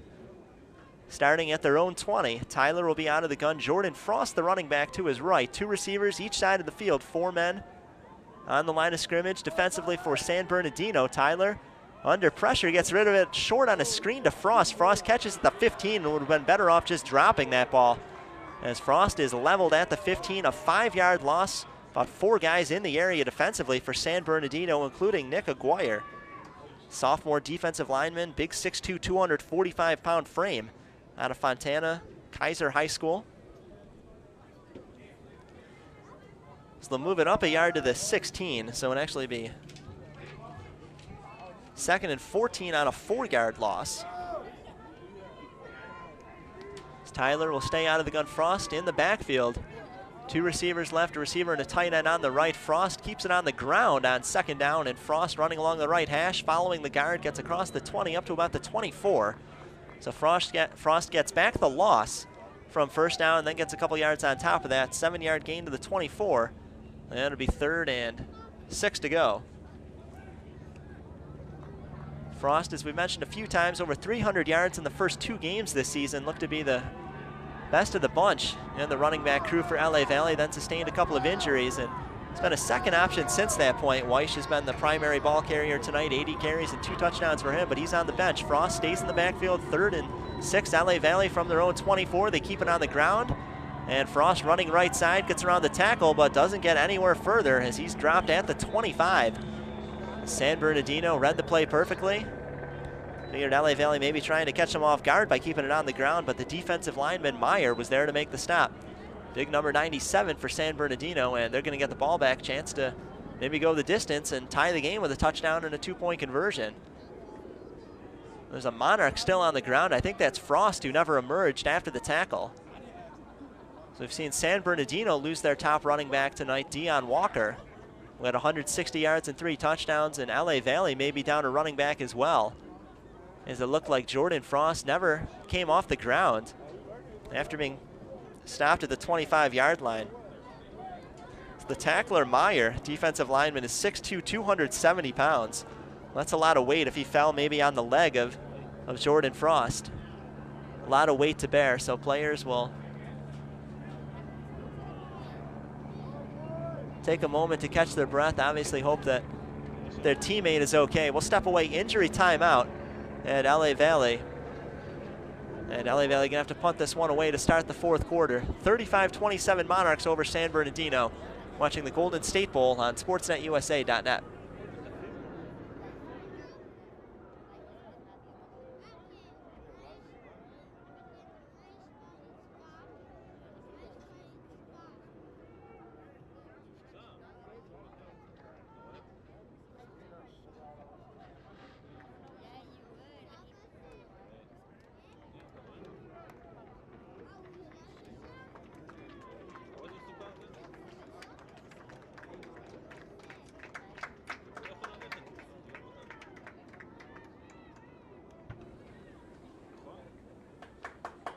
A scary sight for a moment. Jordan Frost was on the field for a long time, but being helped off by a few of his teammates, unable to put any weight on his legs.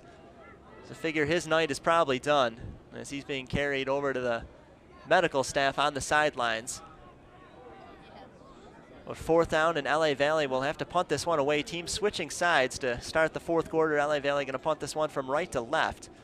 Ryan Boyd out there. First punt tonight was a beauty, 47 yards, but shanked a couple of them since that point. Last one couldn't handle the snap, fumbled it, and San Bernardino got to start at the LA Valley 20-yard line, scored a touchdown en route, but Boyd this time able to get it away. It's a short kick though, spiraling, and going to bounce at the 50-yard line, then takes a tumble into San Bernardino territory. Generous bounce for LA Valley, 14 yards after the roll as it goes to the 36. 41-yard punt, no return from Ryan Boyd, his 2nd best punt of the night. And San Bernardino will start at their own 36-yard line. 10 seconds into the 4th quarter, trailing 35-27.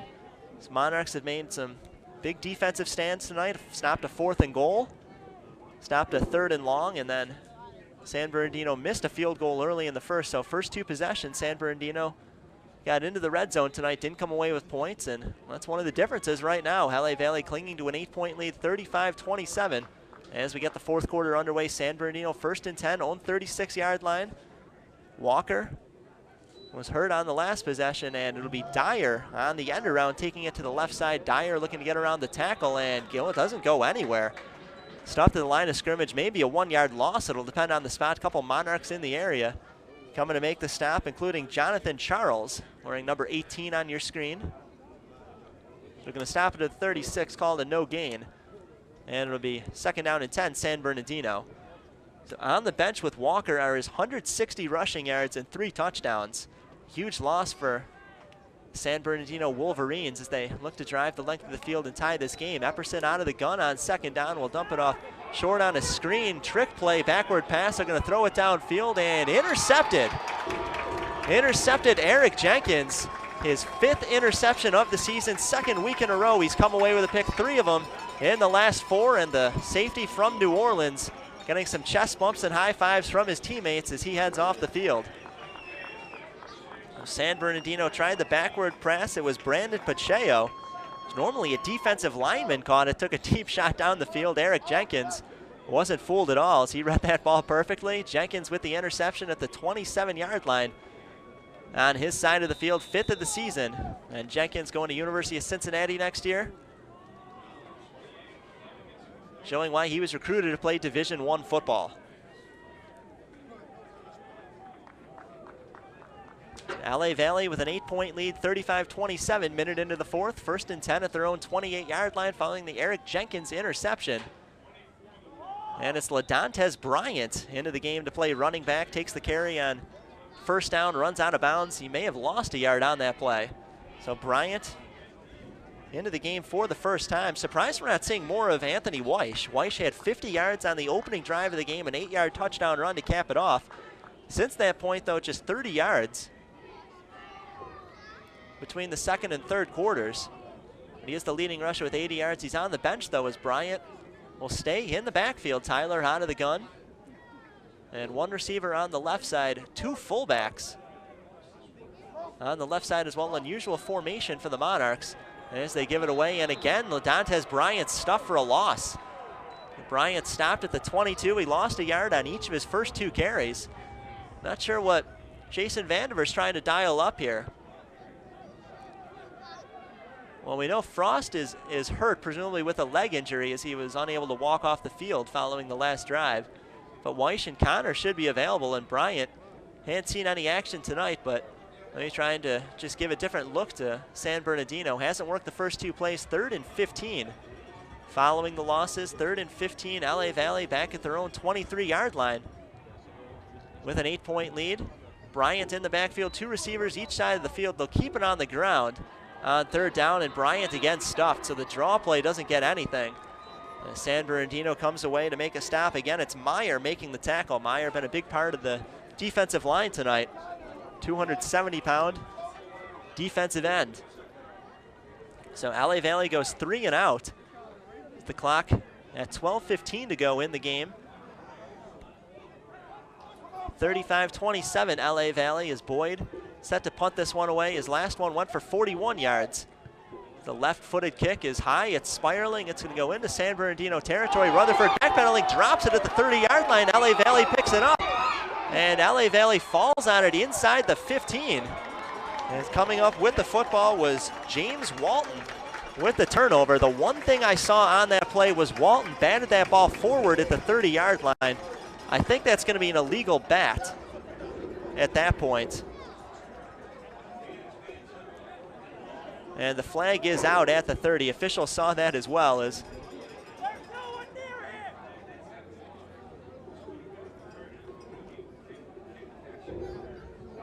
really didn't do much to hide that one. Walton swatted that ball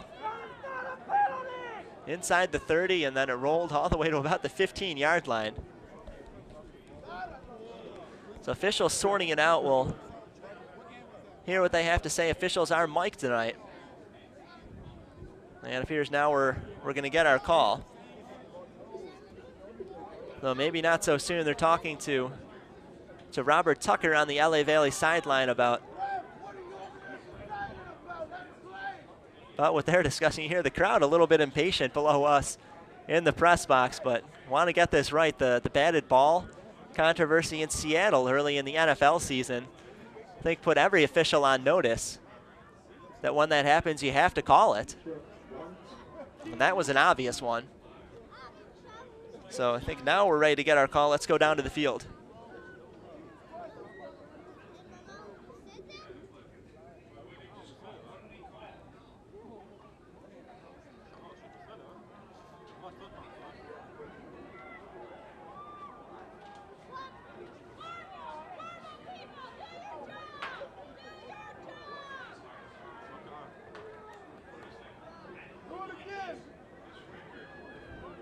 Well, it appears the official microphone is malfunctioning.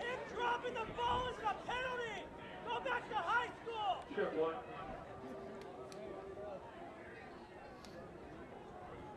So now for a 3rd time, the officials are going to go talk to Robert Tucker.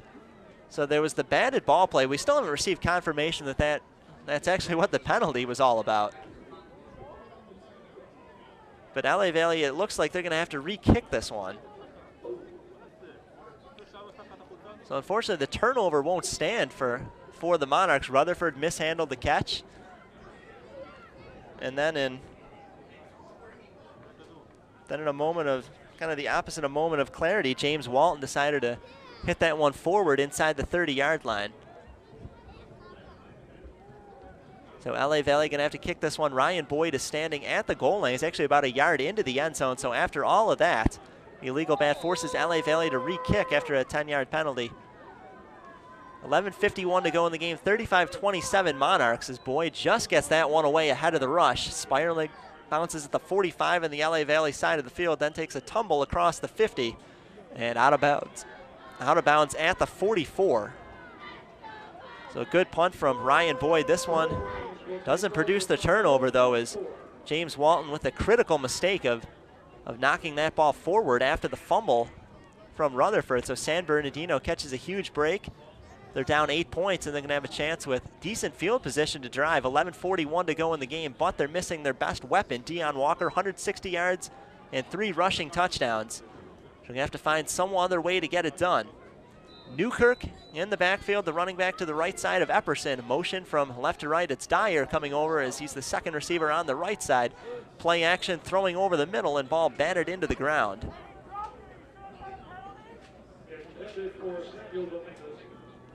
Incomplete, intended for Samuel Dominguez. Dominguez had 1 catch in the first half, went for 39 yards, but first time he's been targeted since that point. Incomplete, 2nd and 10, San Bernardino at their 44. LA Valley up by 8, looking for a defensive stand. Epperson out of the gun, 2 receivers each side of the field. Epperson initially had some time to throw, then the line breaks down, and Epperson driven into the ground, 35-yard line.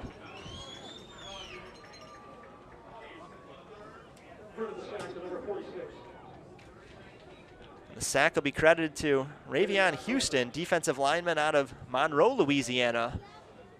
So Houston, along with Eric Jenkins, coming from near the Big Easy. There was an offensive penalty against San Bernardino on the play. Robert Tucker has declined it, so the sack will stand. 3rd and 19 on a 9-yard loss on the sack from Houston.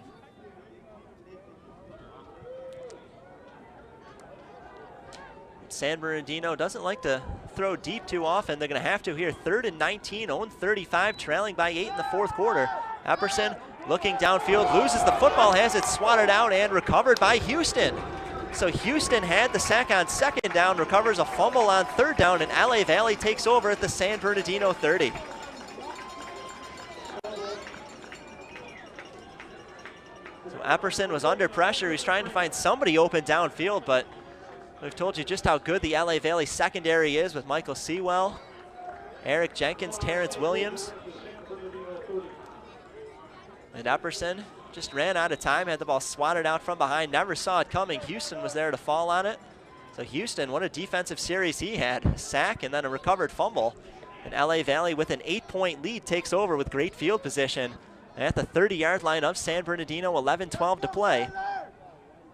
35-27 Monarchs. In the backfield, it's Connor, and Connor takes the carry straight up the gut, goes inside the 30 up to about the 28. 2 yards for Antoine Connor, who's mostly been handled well by the San Bernardino defense. 5 carries, 14 yards for Connor tonight. It's been Weish who's had the most success on the ground, 80 yards and a touchdown for Anthony Weish, but has been used sparingly since the opening drive when he had 50 of those yards. And got into the end zone 8 yards out. Patrick Tyler, 3 touchdown passes tonight for LA Valley to go along with his 226 yards. Tyler out of the gun, Connor standing behind him, 2 receivers right, 1 on the left. And on the bootleg after the fake handoff to Connor, Tyler rolling right, but doesn't find a whole lot of room to work with as he's tackled along the right hash at the 27. They'll give Tyler a gain of about a yard. And it'll be 3rd down and about 7 to go for LA Valley.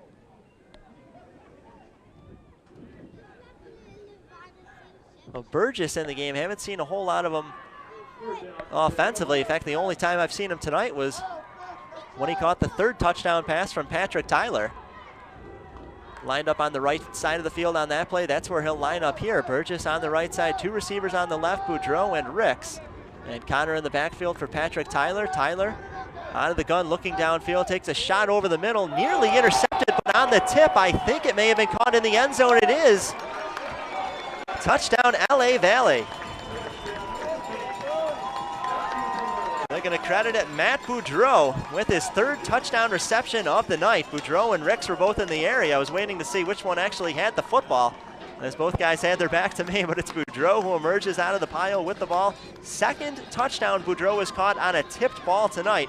Fourth touchdown pass from Patrick Tyler, and the Monarchs extend their lead to 41-27.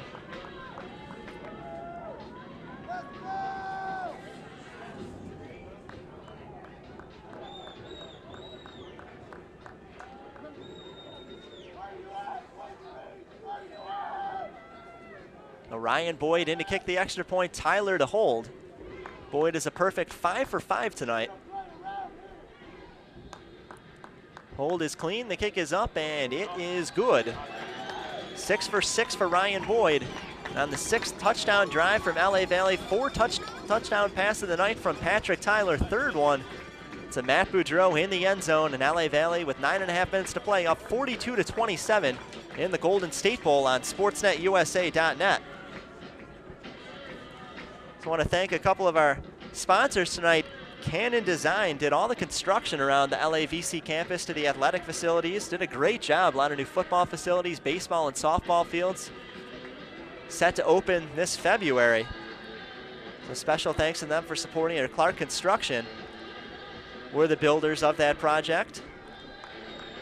Hamer Toyota, another sponsor for us tonight, and Jersey Mike's providing meals to the players after the game. So special thanks to those sponsors as well as our others. Clark Construction for all their hard work around the LAVC campus, Canada Design, Hamer Toyota, and Jersey Mike's for providing some food. 9.5 minutes to play, 42-27, LA Valley. Up 2 scores again after the 28-yard touchdown throw. Patrick Tyler to Matt Boudreau. Third time they find each other in the end zone tonight.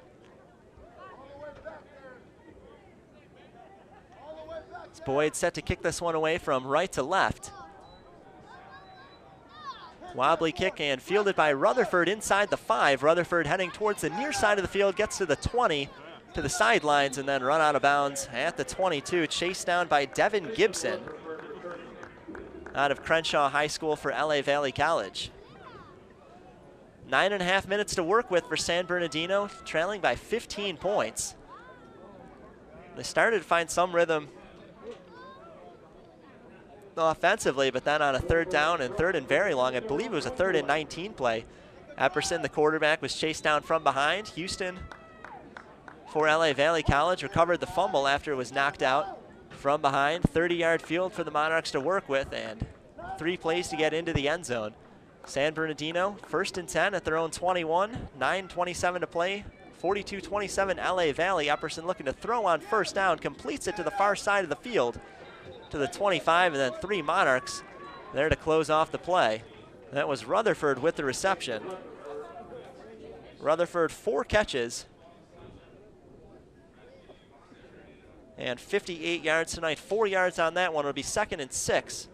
San Bernardino at their own 25-yard line. 9 minutes to play. San Bernardino needing 2 touchdowns as well as a 2-point conversion to tie this thing up. Epperson throws on 2nd down. This one is complete to Brady Holmes. And Holmes driven into the ground at the 28, short of the first down. San Bernardino will face a 3rd and about 2.5. Depending on where they spot this one. So they move it back a little bit, be closer to 3rd and 3. But for Holmes, his 6th catch of the night, most on San Bernardino.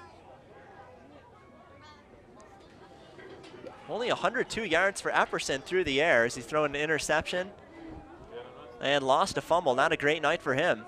3rd and 2 at the 27 and driven into the ground. They tried to keep it on the ground on 3rd down, but nowhere to go for the running back. That was Newkirk in relief of Deion Walker. Remember, Deion Walker on the bench, 160 yards and 3 touchdowns before he left with what appeared to be a leg injury. Limping off the field, had to be helped by the trainers as he headed back to the bench. A 3 and out for San Bernardino.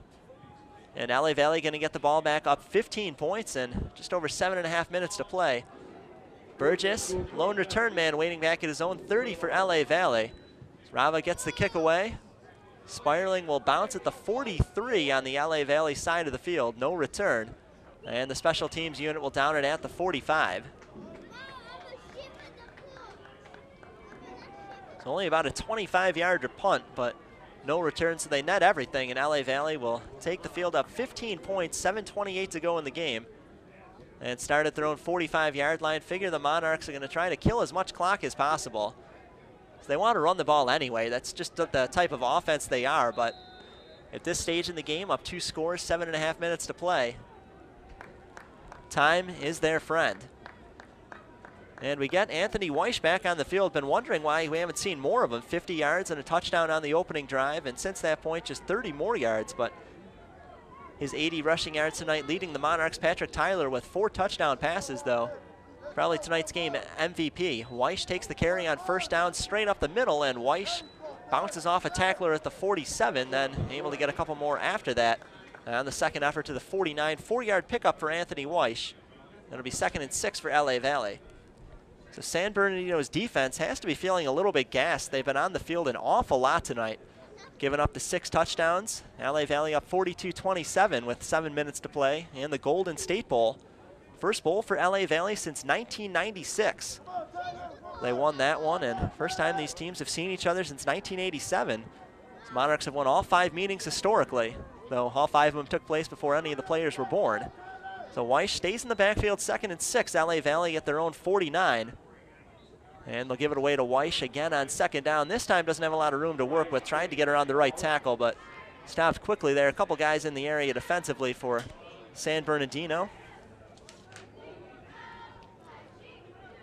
Among others, Colbert Calhoun in the area for the Wolverines. 3rd down and 6. LA Valley own 49-yard line. Need to get to the 45 of San Bernardino to extend this drive, but up 15 points. And just over 6 minutes to play. Figure they'll probably keep this one on the ground. Don't want to risk an incompletion and stop the clock for San Bernardino, which would save them about 30 to 40 seconds. So Tyler out of the gun, Weish behind him. One receiver right, tight end on each side. Weish gets the call on 3rd down. Weish, nothing fancy, just running up the middle behind the right guard. Gets across the 50, but only to the 49. 2 yards for Weish. It'll be 4th and 4 to go, and presumably the punting unit will come out for LA Valley. Quarterback Patrick Tyler is staying on the field, and actually they may go for this. So Coach Robert Tucker in his first year really turned around this program. Coming off a number of losing seasons, 8-2 in the regular season, 6-1 finish in the conference. Good for 2nd place, going for the jugular, up 15 with 5.5 minutes to play. 4th and 4 at the enemy 49. And with the play clock winding down, Robert Tucker takes a timeout. So did the smart thing there. They burned the clock down as much as possible.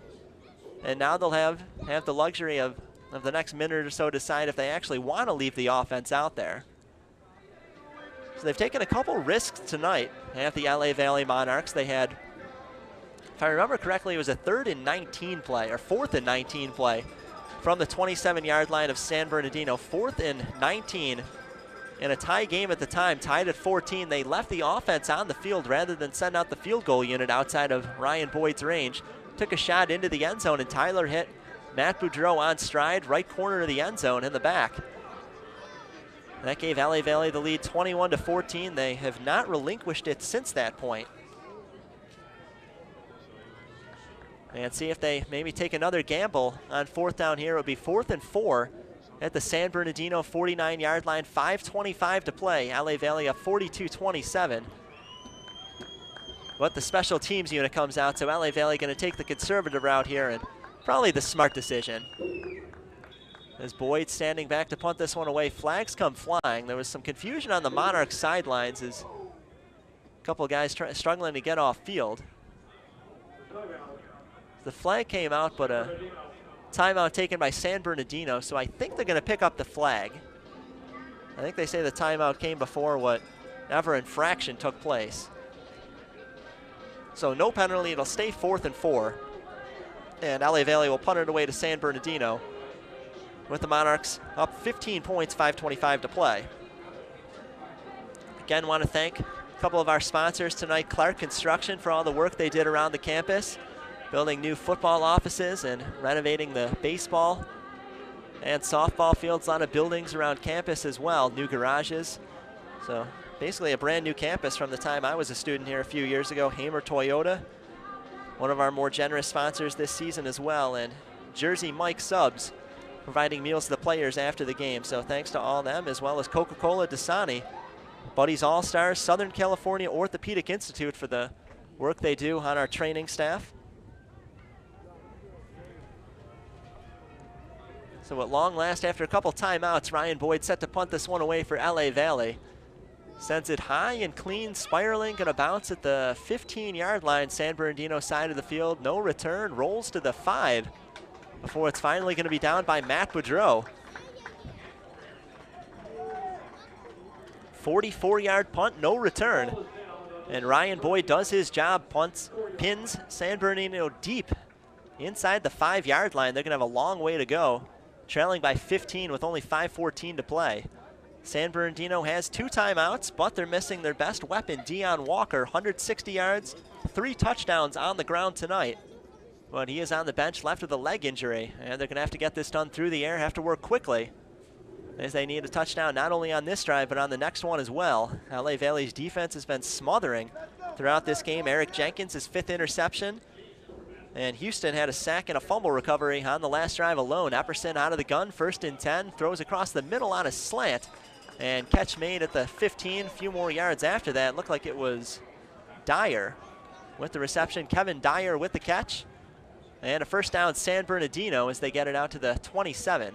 23-yard completion, 1st and 10, San Bernardino, home 23. Trailing by 15 with 5 minutes to go. Epperson out of the gun, takes a shot towards the sidelines, far side, intended for Rutherford, but well covered by Jenkins. Ball was overthrown anyway. Falls incomplete, stops the clock, 4:55 to go in the game. And it'll be 2nd and 10 for San Bernardino. Only 119 yards through the air for Epperson tonight, and that's after he's coming off a monster game last week, 346 yards and 3 touchdowns, but hasn't found nearly the same success against the tough LA Valley defense. 2nd and 10, own 23, San Bernardino. Epperson out of the gun, looking downfield, then gives it away on a draw. And it's Newkirk getting the call, running along the left hash, gets to the 20 before he's driven into the ground. Couple Monarchs in the area, including David Lamoto, making the stop for LA Valley. 4.5 minutes to play, 3rd and 3. San Bernardino own 30-yard line, LA Valley up 42-27. Epperson, shotgun formation again, hits Brady Holmes on the near side. Catch made 36 along the sidelines. Holmes dragging a couple of secondary men on his feet. As the first down gets to the 37. 6-yard pickup and a first down for San Bernardino. Team leading 7th catch for Holmes tonight. He has 53 yards on those receptions. San Bernardino moves the chains, but clock continues to tick. 4:10 to go. LA Valley up 15, looking for a final defensive stop. Draw play, it's Newkirk, and Newkirk nowhere to go, gets to the 36, just back to the line of scrimmage, maybe even a yard loss on the play. As Houston, who had a sack and a fumble recovery on the last possession, makes the tackle here again, and then we'll head to the bench to catch a breather. 2nd and 11, they call it a 1-yard loss. San Bernardino, home 37-yard line, 3:45 to play, down 2 touchdowns. Under pressure, Epperson gets rid of it quickly, completes it to the near sidelines. And the catch made by Carlos Garrett Jr., first reception of the night. Haven't called his name before tonight, but the usual targets were well covered. Rutherford, the leading receiver for the team, and Holmes, 6 catches tonight. Having a good game as well, but it was basically the Dion Walker show offensively, 160 yards, 3 touchdowns. 3.5 minutes to play, 3rd and 1, San Bernardino. And here comes the pressure, and down goes Epperson. Davaris Howard, linebacker, comes in to make the sack. There's a flag on the field. I have to see what that's all about and if this will stand.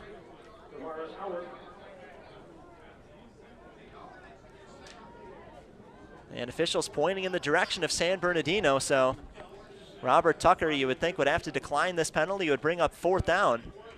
Clock already at 3:20.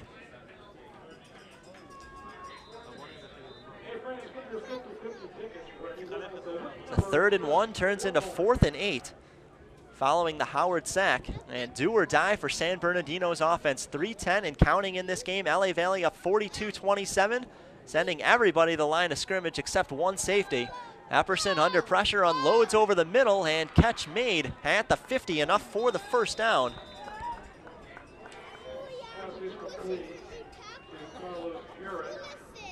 Carlos Garrett, his 2nd reception on the drive, and keeps it alive for San Bernardino, trailing by 2 touchdowns, though. 2:50 to play as they cross midfield, 47-yard line of LA Valley, 1st and 10. Epperson out of the gun, under pressure, rolling left.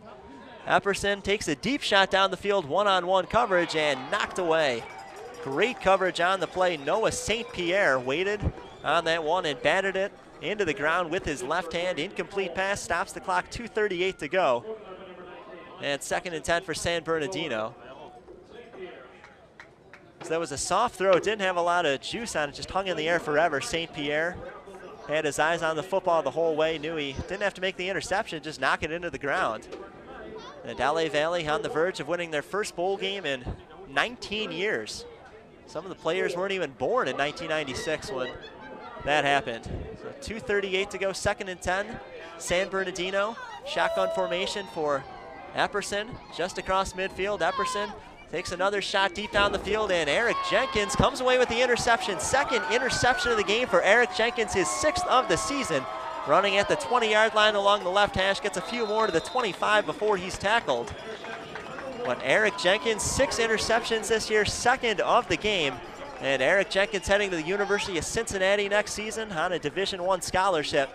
Lots of congratulations to him all around. Great story about him. He and his family were victims of Hurricane Katrina in New Orleans, faced a lot of adversity early in life, then came out to California, played some college football. The coaching staff talked about so much growth for him over the last 2 seasons, what he's been able to do, grow as a leader, emotional leader for this team, and great to see him go off with a great send-off from the LA Valley crowd tonight. 2nd interception of the night, and that should basically seal this game. 42-27, LA Valley on top, 2:23 to play. And LA Valley takes over at the 25 following the Jenkins interception. Tyler out of the gun will keep it on the ground, giving it to Weish. Weish runs around the right tackle. A lot of horizontal running, though, and only able to get a couple. Goal at this point, basically just to kill some clock, though. One mistake Weish made on that run was he ran out of bounds. Once he saw there was nothing there, probably should have just fallen on the ground. So it'll cost him about 35 seconds as the clock stops with 2:14. Well, actually, now they're going to start winding it, so my mistake, I guess he had the knee down inbounds. You can hear the cheers from the crowd sitting below us in the LA Valley fan section. Is LA Valley going to get their 1st bowl win since 1996. Weish stays in the backfield on 2nd down, 2nd and 10. Weish gets the carry, and Weish stopped for a loss of maybe a yard. A couple guys in the area for San Bernardino. Biggest celebrator, though, was Colbert Calhoun. But most importantly for LA Valley, clock continues to tick, 1:35 to go.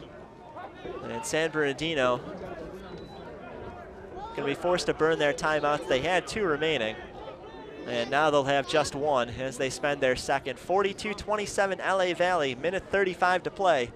And Monarchs will run 1 more play on 3rd and 8 for they'll, in all likelihood, have to punt it back to San Bernardino with not a whole lot of time to work with, and San Bernardino will be out of timeouts, assuming LA Valley keeps it on the ground on this play. But taking a look at some of the big playmakers for LA Valley tonight, you have to start with Eric Jenkins on the defensive end. 2 interceptions, including the last one just a moment ago, which basically sealed this game offensively. Patrick Tyler, 4 touchdown passes, 3 of them to Matt Boudreau, 1 to Jean-Maurice Burgess. And Anthony Weish, 2 touchdown runs, giving him 15 on the season. Matt Boudreau, 12 touchdown receptions with 3 of them tonight, and Patrick Tyler with his 4 touchdown passes tonight, gives him 22 on the season. Tyler, another guy who had to overcome a lot of adversity, was the starting quarterback in 2013 as a freshman. Then underwent a pair of knee surgeries after a devastating injury, missed almost 2 entire seasons, but came back as the starter this year. Gonna finish the year 9-2, should they hang on. 3rd and 8, LA Valley at their own 27, and Tyler fakes the handoff, then takes off with it on the keeper, slides feet first into the ground at the 31. 4 yards on the pickup, it'll be 4th down, and San Bernardino gonna have to spend their final timeout as they take it with 1:29 to go in the game. 42-27, LA Valley on top, putting the finishing touches on a Golden State Bowl win in front of their home crowd. You're watching LA Valley College football on sportsnetusa.net.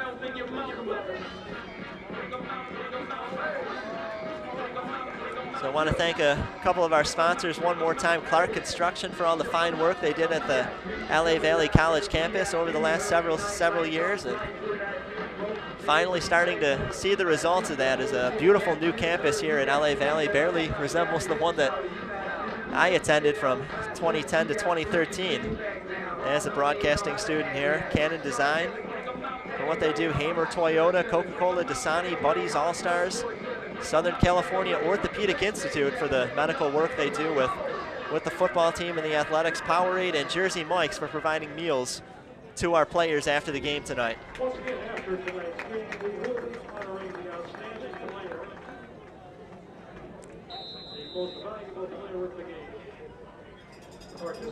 It's a minute 29 to go in the Golden State Bowl. LA Valley up 42-27. And Ryan Boyd back to punt this one away. Snap will come from the 28-yard line of LA Valley. Boyd with 3 punts over 40 yards tonight. Still trying to pin San Bernardino deep one more time, and LA Valley will take a timeout before the kick. So it's not Rutherford, the usual return man, back there for San Bernardino. This time it's Keontae Roberts, defensive back, who also plays some special teams for San Bernardino. As their best shot, probably going to be a huge return on the kickoff. They're out of timeouts, need a touchdown, an onside kick, and then another touchdown and a 2-point conversion. So odds are long for them. LA Valley basically going to protect against the deep ball, try to keep everything in bounds and short once San Bernardino takes over offensively. So Boyd, as we mentioned, 3 punts over 40 yards this evening. Will kick it away with his left foot. And Roberts, the lone return man, standing back at his own 26 for San Bernardino. Boyd gets the kick away, spiraling, crosses midfield, bounces at the 36. And Roberts gonna let that roll. LA Valley will let it sit there, let as much clock burn as possible before the officials just blow that one dead at the 32. San Bernardino Valley will take over from their own 37-yard punt, no return. As Boyd does his job, prevents the big return. San Bernardino trailing by 15 at their own 32. Only a minute 15 and no timeouts. So the strategy is simple, take a couple shots downfield. They're gonna be low percentage plays, but only choice they have. At this point, Epperson will work out of the gun. 3 receivers on the right, 1 on the left. Epperson will keep it short. As completed to the near sideline, complete at the 35, and 3rd catch in the 4th quarter by Carlos Garrett Jr. Only a gain of 3, that's not nearly enough. Only takes a few seconds off the clock though, minute 9 on the clock, and clock is stopped. So Garrett standing to the left side of Epperson. 3 receivers on the left, 1 on the right. Epperson under pressure, has to get rid of it, throws over the middle, and Rutherford can't hang on, hit him in the chest, and then fell to the ground. A couple Monarchs in the area anyway, though. It's Terrence Williams close by, as well as Chad Thornton Jr., so Rutherford wouldn't have had much room to work with even had he caught that ball. Minute 3 to go, 3rd and 7 for San Bernardino, own 35, trailing 42-27. Basically need a miracle at this one, as the fans sensing. First bowl win for the Monarchs in 19 years. Garrett to the left of Epperson, probably just going to be a blocker. 3 receivers left, 1 on the right. Epperson unloads down the far sideline, and catch made by Rutherford just ahead of midfield at the 48. 16-yard completion, a first down for San Bernardino.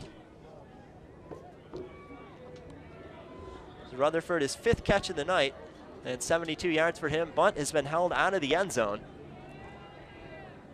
57 seconds to go, and LA Valley with 3 safeties playing deep, just protecting against the deep ball. 3 receivers right, 1 on the left. Epperson, under pressure, has to take off with it, and that was an ill-advised run. Epperson took off, ran along the left hash, went to the ground after a 2-yard gain. Should have just thrown that one away.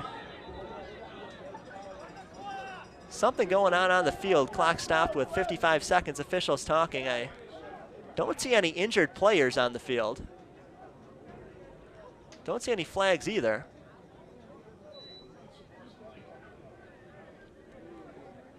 Well, didn't see any yellow, but we get the nonverbal signal for unsportsmanlike conduct against LA Valley.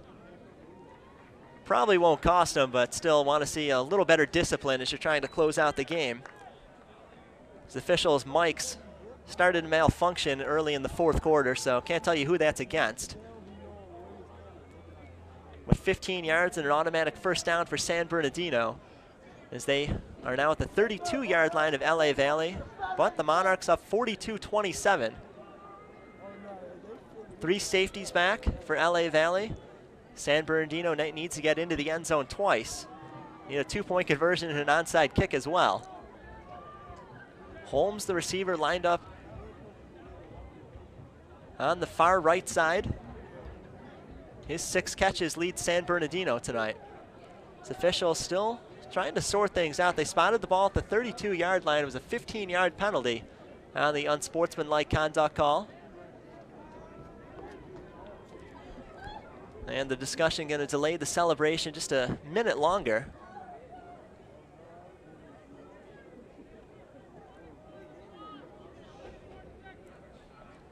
One of the officials pointing at the clock. I think he's maybe asking for an adjustment, but their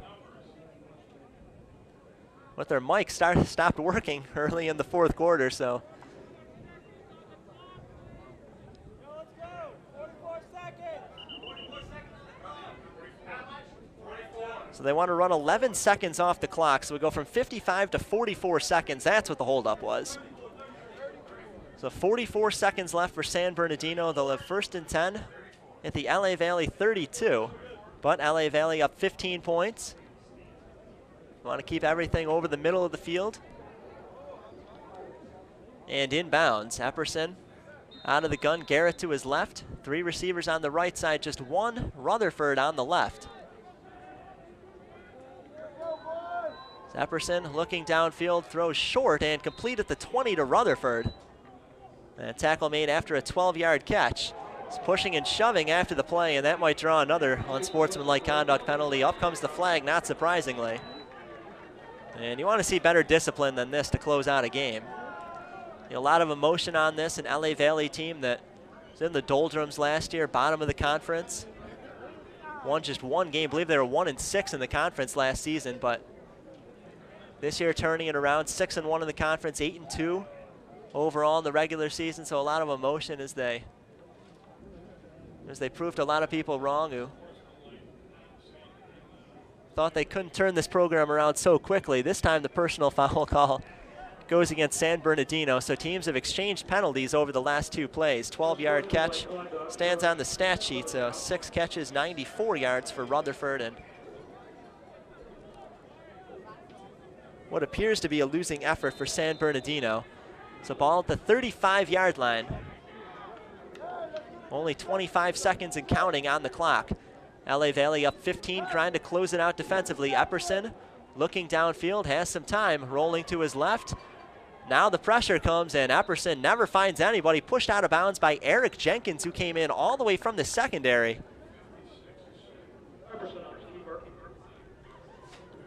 Epperson out of bounds, stops the clock with 13 seconds, but lost 9 yards on the play. Only 13 seconds, even if they somehow score a touchdown on this play, probably not enough time to even attempt the onside kick.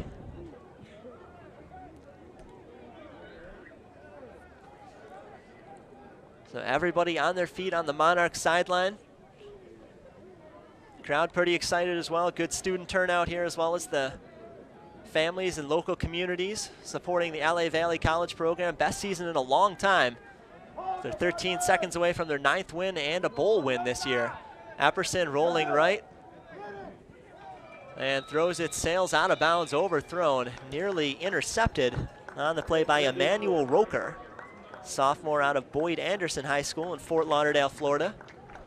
Yet another out-of-state guy on that LA Valley defense. Jenkins, Houston, and Roker all from out of state. Takes 6 more seconds off the clock. Now only 7 seconds remain. 3rd and 13 for San Bernardino. Probably their final offensive play. Maybe 2 at most. A great effort by the LA Valley defense tonight. Eric Jenkins, 2 interceptions in his final game in front of the home fans at LA Valley. Epperson takes a shot over the middle. It's caught at the 20, and that will expire the clock, so they complete it. But that will do it. LA Valley celebrating on the field.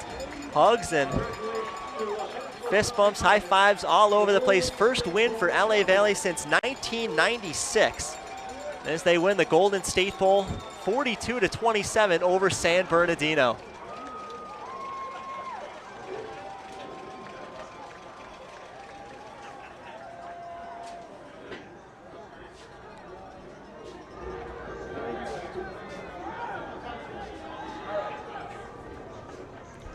So Robert Tucker, in his first year as head coach of LA Valley College, turned this program around in a hurry. His team was a bottom feeder for not only last season, but for a while prior to that. But Robert Tucker comes here, turned around the culture of this program, fixed the defense. Jason Vandiver, offensive coordinator, seemed to press the right buttons all season long. Patrick Tyler in his sophomore season, 4 more touchdown passes tonight. Matt Boudreau, 3 touchdown receptions. Anthony Weish, just a monster offensively on the ground. 15 touchdowns for him this year, 2 more tonight. And a great sight at LA Valley College. Best season in a long time for this football program. They have the new facilities around campus and just a different attitude all around for this football team and athletics. Here in Valley Glen, players still celebrating in that dog pile around the 40-yard line. Eventually the players on both sides are going to shake hands, but how about the effort tonight in the Golden State Bowl? Patrick Tyler, 4 touchdown passes, 254 yards in the final game of his sophomore season. Had to wait 2 years to get back on the field after hurting his knee. Had 2 surgeries and long worth the wait. He'll tell you that he worked so hard to come back, become a better quarterback, and his offensive coordinator Jason Vandiver says there's no doubt he should play Division I football next season, as he's still weighing his options for next year. But so many guys stepped up in big ways throughout the season. Eric Jenkins, we already know, is going to University of Cincinnati next year. Jenkins with his 2 interceptions tonight. Another big game for him, 6 of them this season. Houston with a sack and a fumble recovery as well. Howard had another sack defensively for LA Valley tonight. This was not an easy game on the schedule. San Bernardino 9-1 this year. The winners of 5 straight. Powerful offense, tough defense as well. We wondered how much success LA Valley would have against that San Bernardino defense, one of the better ones they faced this year, and they answered those questions pretty well. Anthony Weish ran it right down their throat, opening drive of the game, 50 yards, an 8-yard touchdown run. Finished that one off. LA Valley went up and never trailed in this game. They were tied twice at 7 and at 14. But LA Valley never trailed. And once San Bernardino got tough against the run, well, they went to the pass. Patrick Tyler, 254 yards and 4 touchdowns. Have to be able to make those adjustments on the fly, and Jason Vandiver, the play caller, did just that, went to the passing attack. And Tyler found his groove. Matt Boudreau, 3 touchdown catches tonight. 96 yards for him on 4 receptions, 3 of them in the end zone. And Burgess with a long touchdown catch as well. Out of there on a deep ball to the right side. So everybody involved also catching passes tonight were Weish, Crumpton, Ricks, and Chris Phillips each had 1 catch as well. But a 42-27 win for LA Valley in the Golden State Bowl. And it was a pleasure bringing you the last 3 home games of the season here on sportsnetusa.net. Hope to be back for the entire season next year in a new look program for LA Valley. They're going to have a number of questions going into the offseason. Who do they replace Patrick Tyler with next season? Only other quarterback on the roster this year was Robert Phillips, the freshman who had his struggles in his limited action this season. Maybe Phillips, is an option, has a chance to compete for the job next season. Maybe they bring in a couple freshmen, try to battle for that as well. But Patrick Tyler going to be tough to replace. Obviously, the guys in the secondary like Eric Jenkins and Anthony Weish are going to be tough as well. But on the field right now, athletic director Jim Fenwick down there to congratulate his team. Jim Fenwick was the longtime head coach of this football team that stepped away several seasons ago. It's been a kind of a coaching carousel since that point. Fenwick even had to come back in desperation to be the offensive coordinator a couple of years ago. But now they've finally got some stability in the program. Robert Tucker, they hope, is here for a long time. Robert Tucker was a defensive coordinator, University of Sioux Falls, and now maybe has found a long-term home at LA Valley College, and Jim Fenwick can focus just on the administration part and reap the benefits of what he's tried to build here in the athletics department. Jason Vanderberg, great job as the offensive coordinator, but on the field, Jim Fenwick congratulating his team in their championship in the Golden State Bowl.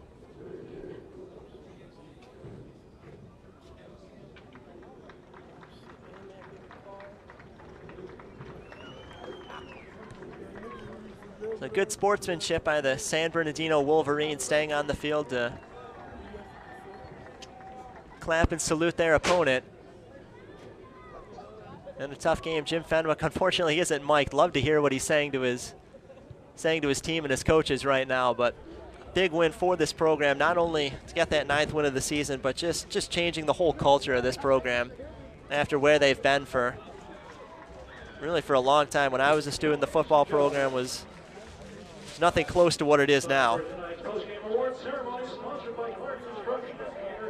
So Clark Construction sponsoring tonight's post-game ceremony.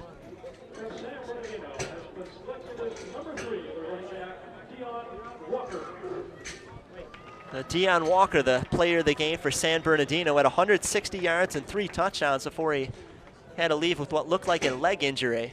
From the Monarchs, the outstanding player of the game is number 1. Defensive back Eric Jenkins. And for the Monarchs, their game MVP, Eric Jenkins, out of the secondary, had those 2 interceptions, including the last one to basically seal the game for LA Valley.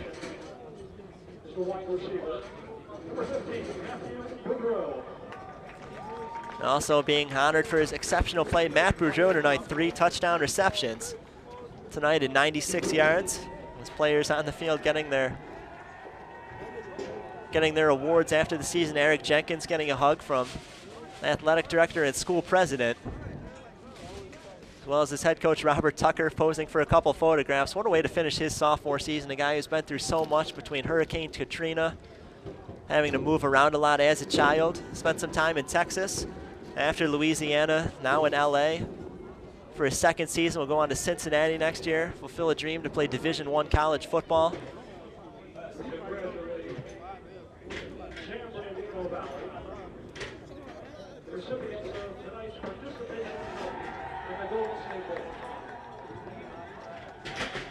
And now the trophy presentation on the field. Robert Tucker and his team receiving their prize for a job well done, a 42-27 win in the Golden State Bowl.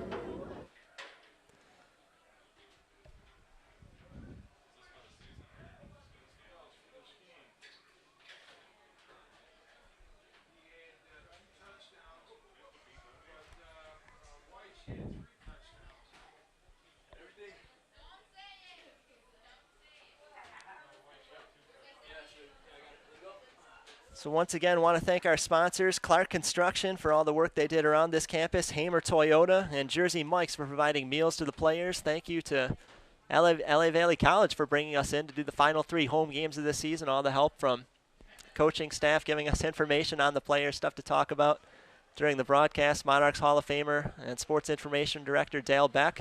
Always a tremendous help for us with the broadcast as well. So I'm Aaron Rosenberg saying good night from LA Valley College, 42-27. LA Valley, the champions of the Golden State Bowl. You've been watching LA Valley College football on SportsNetUSA.net.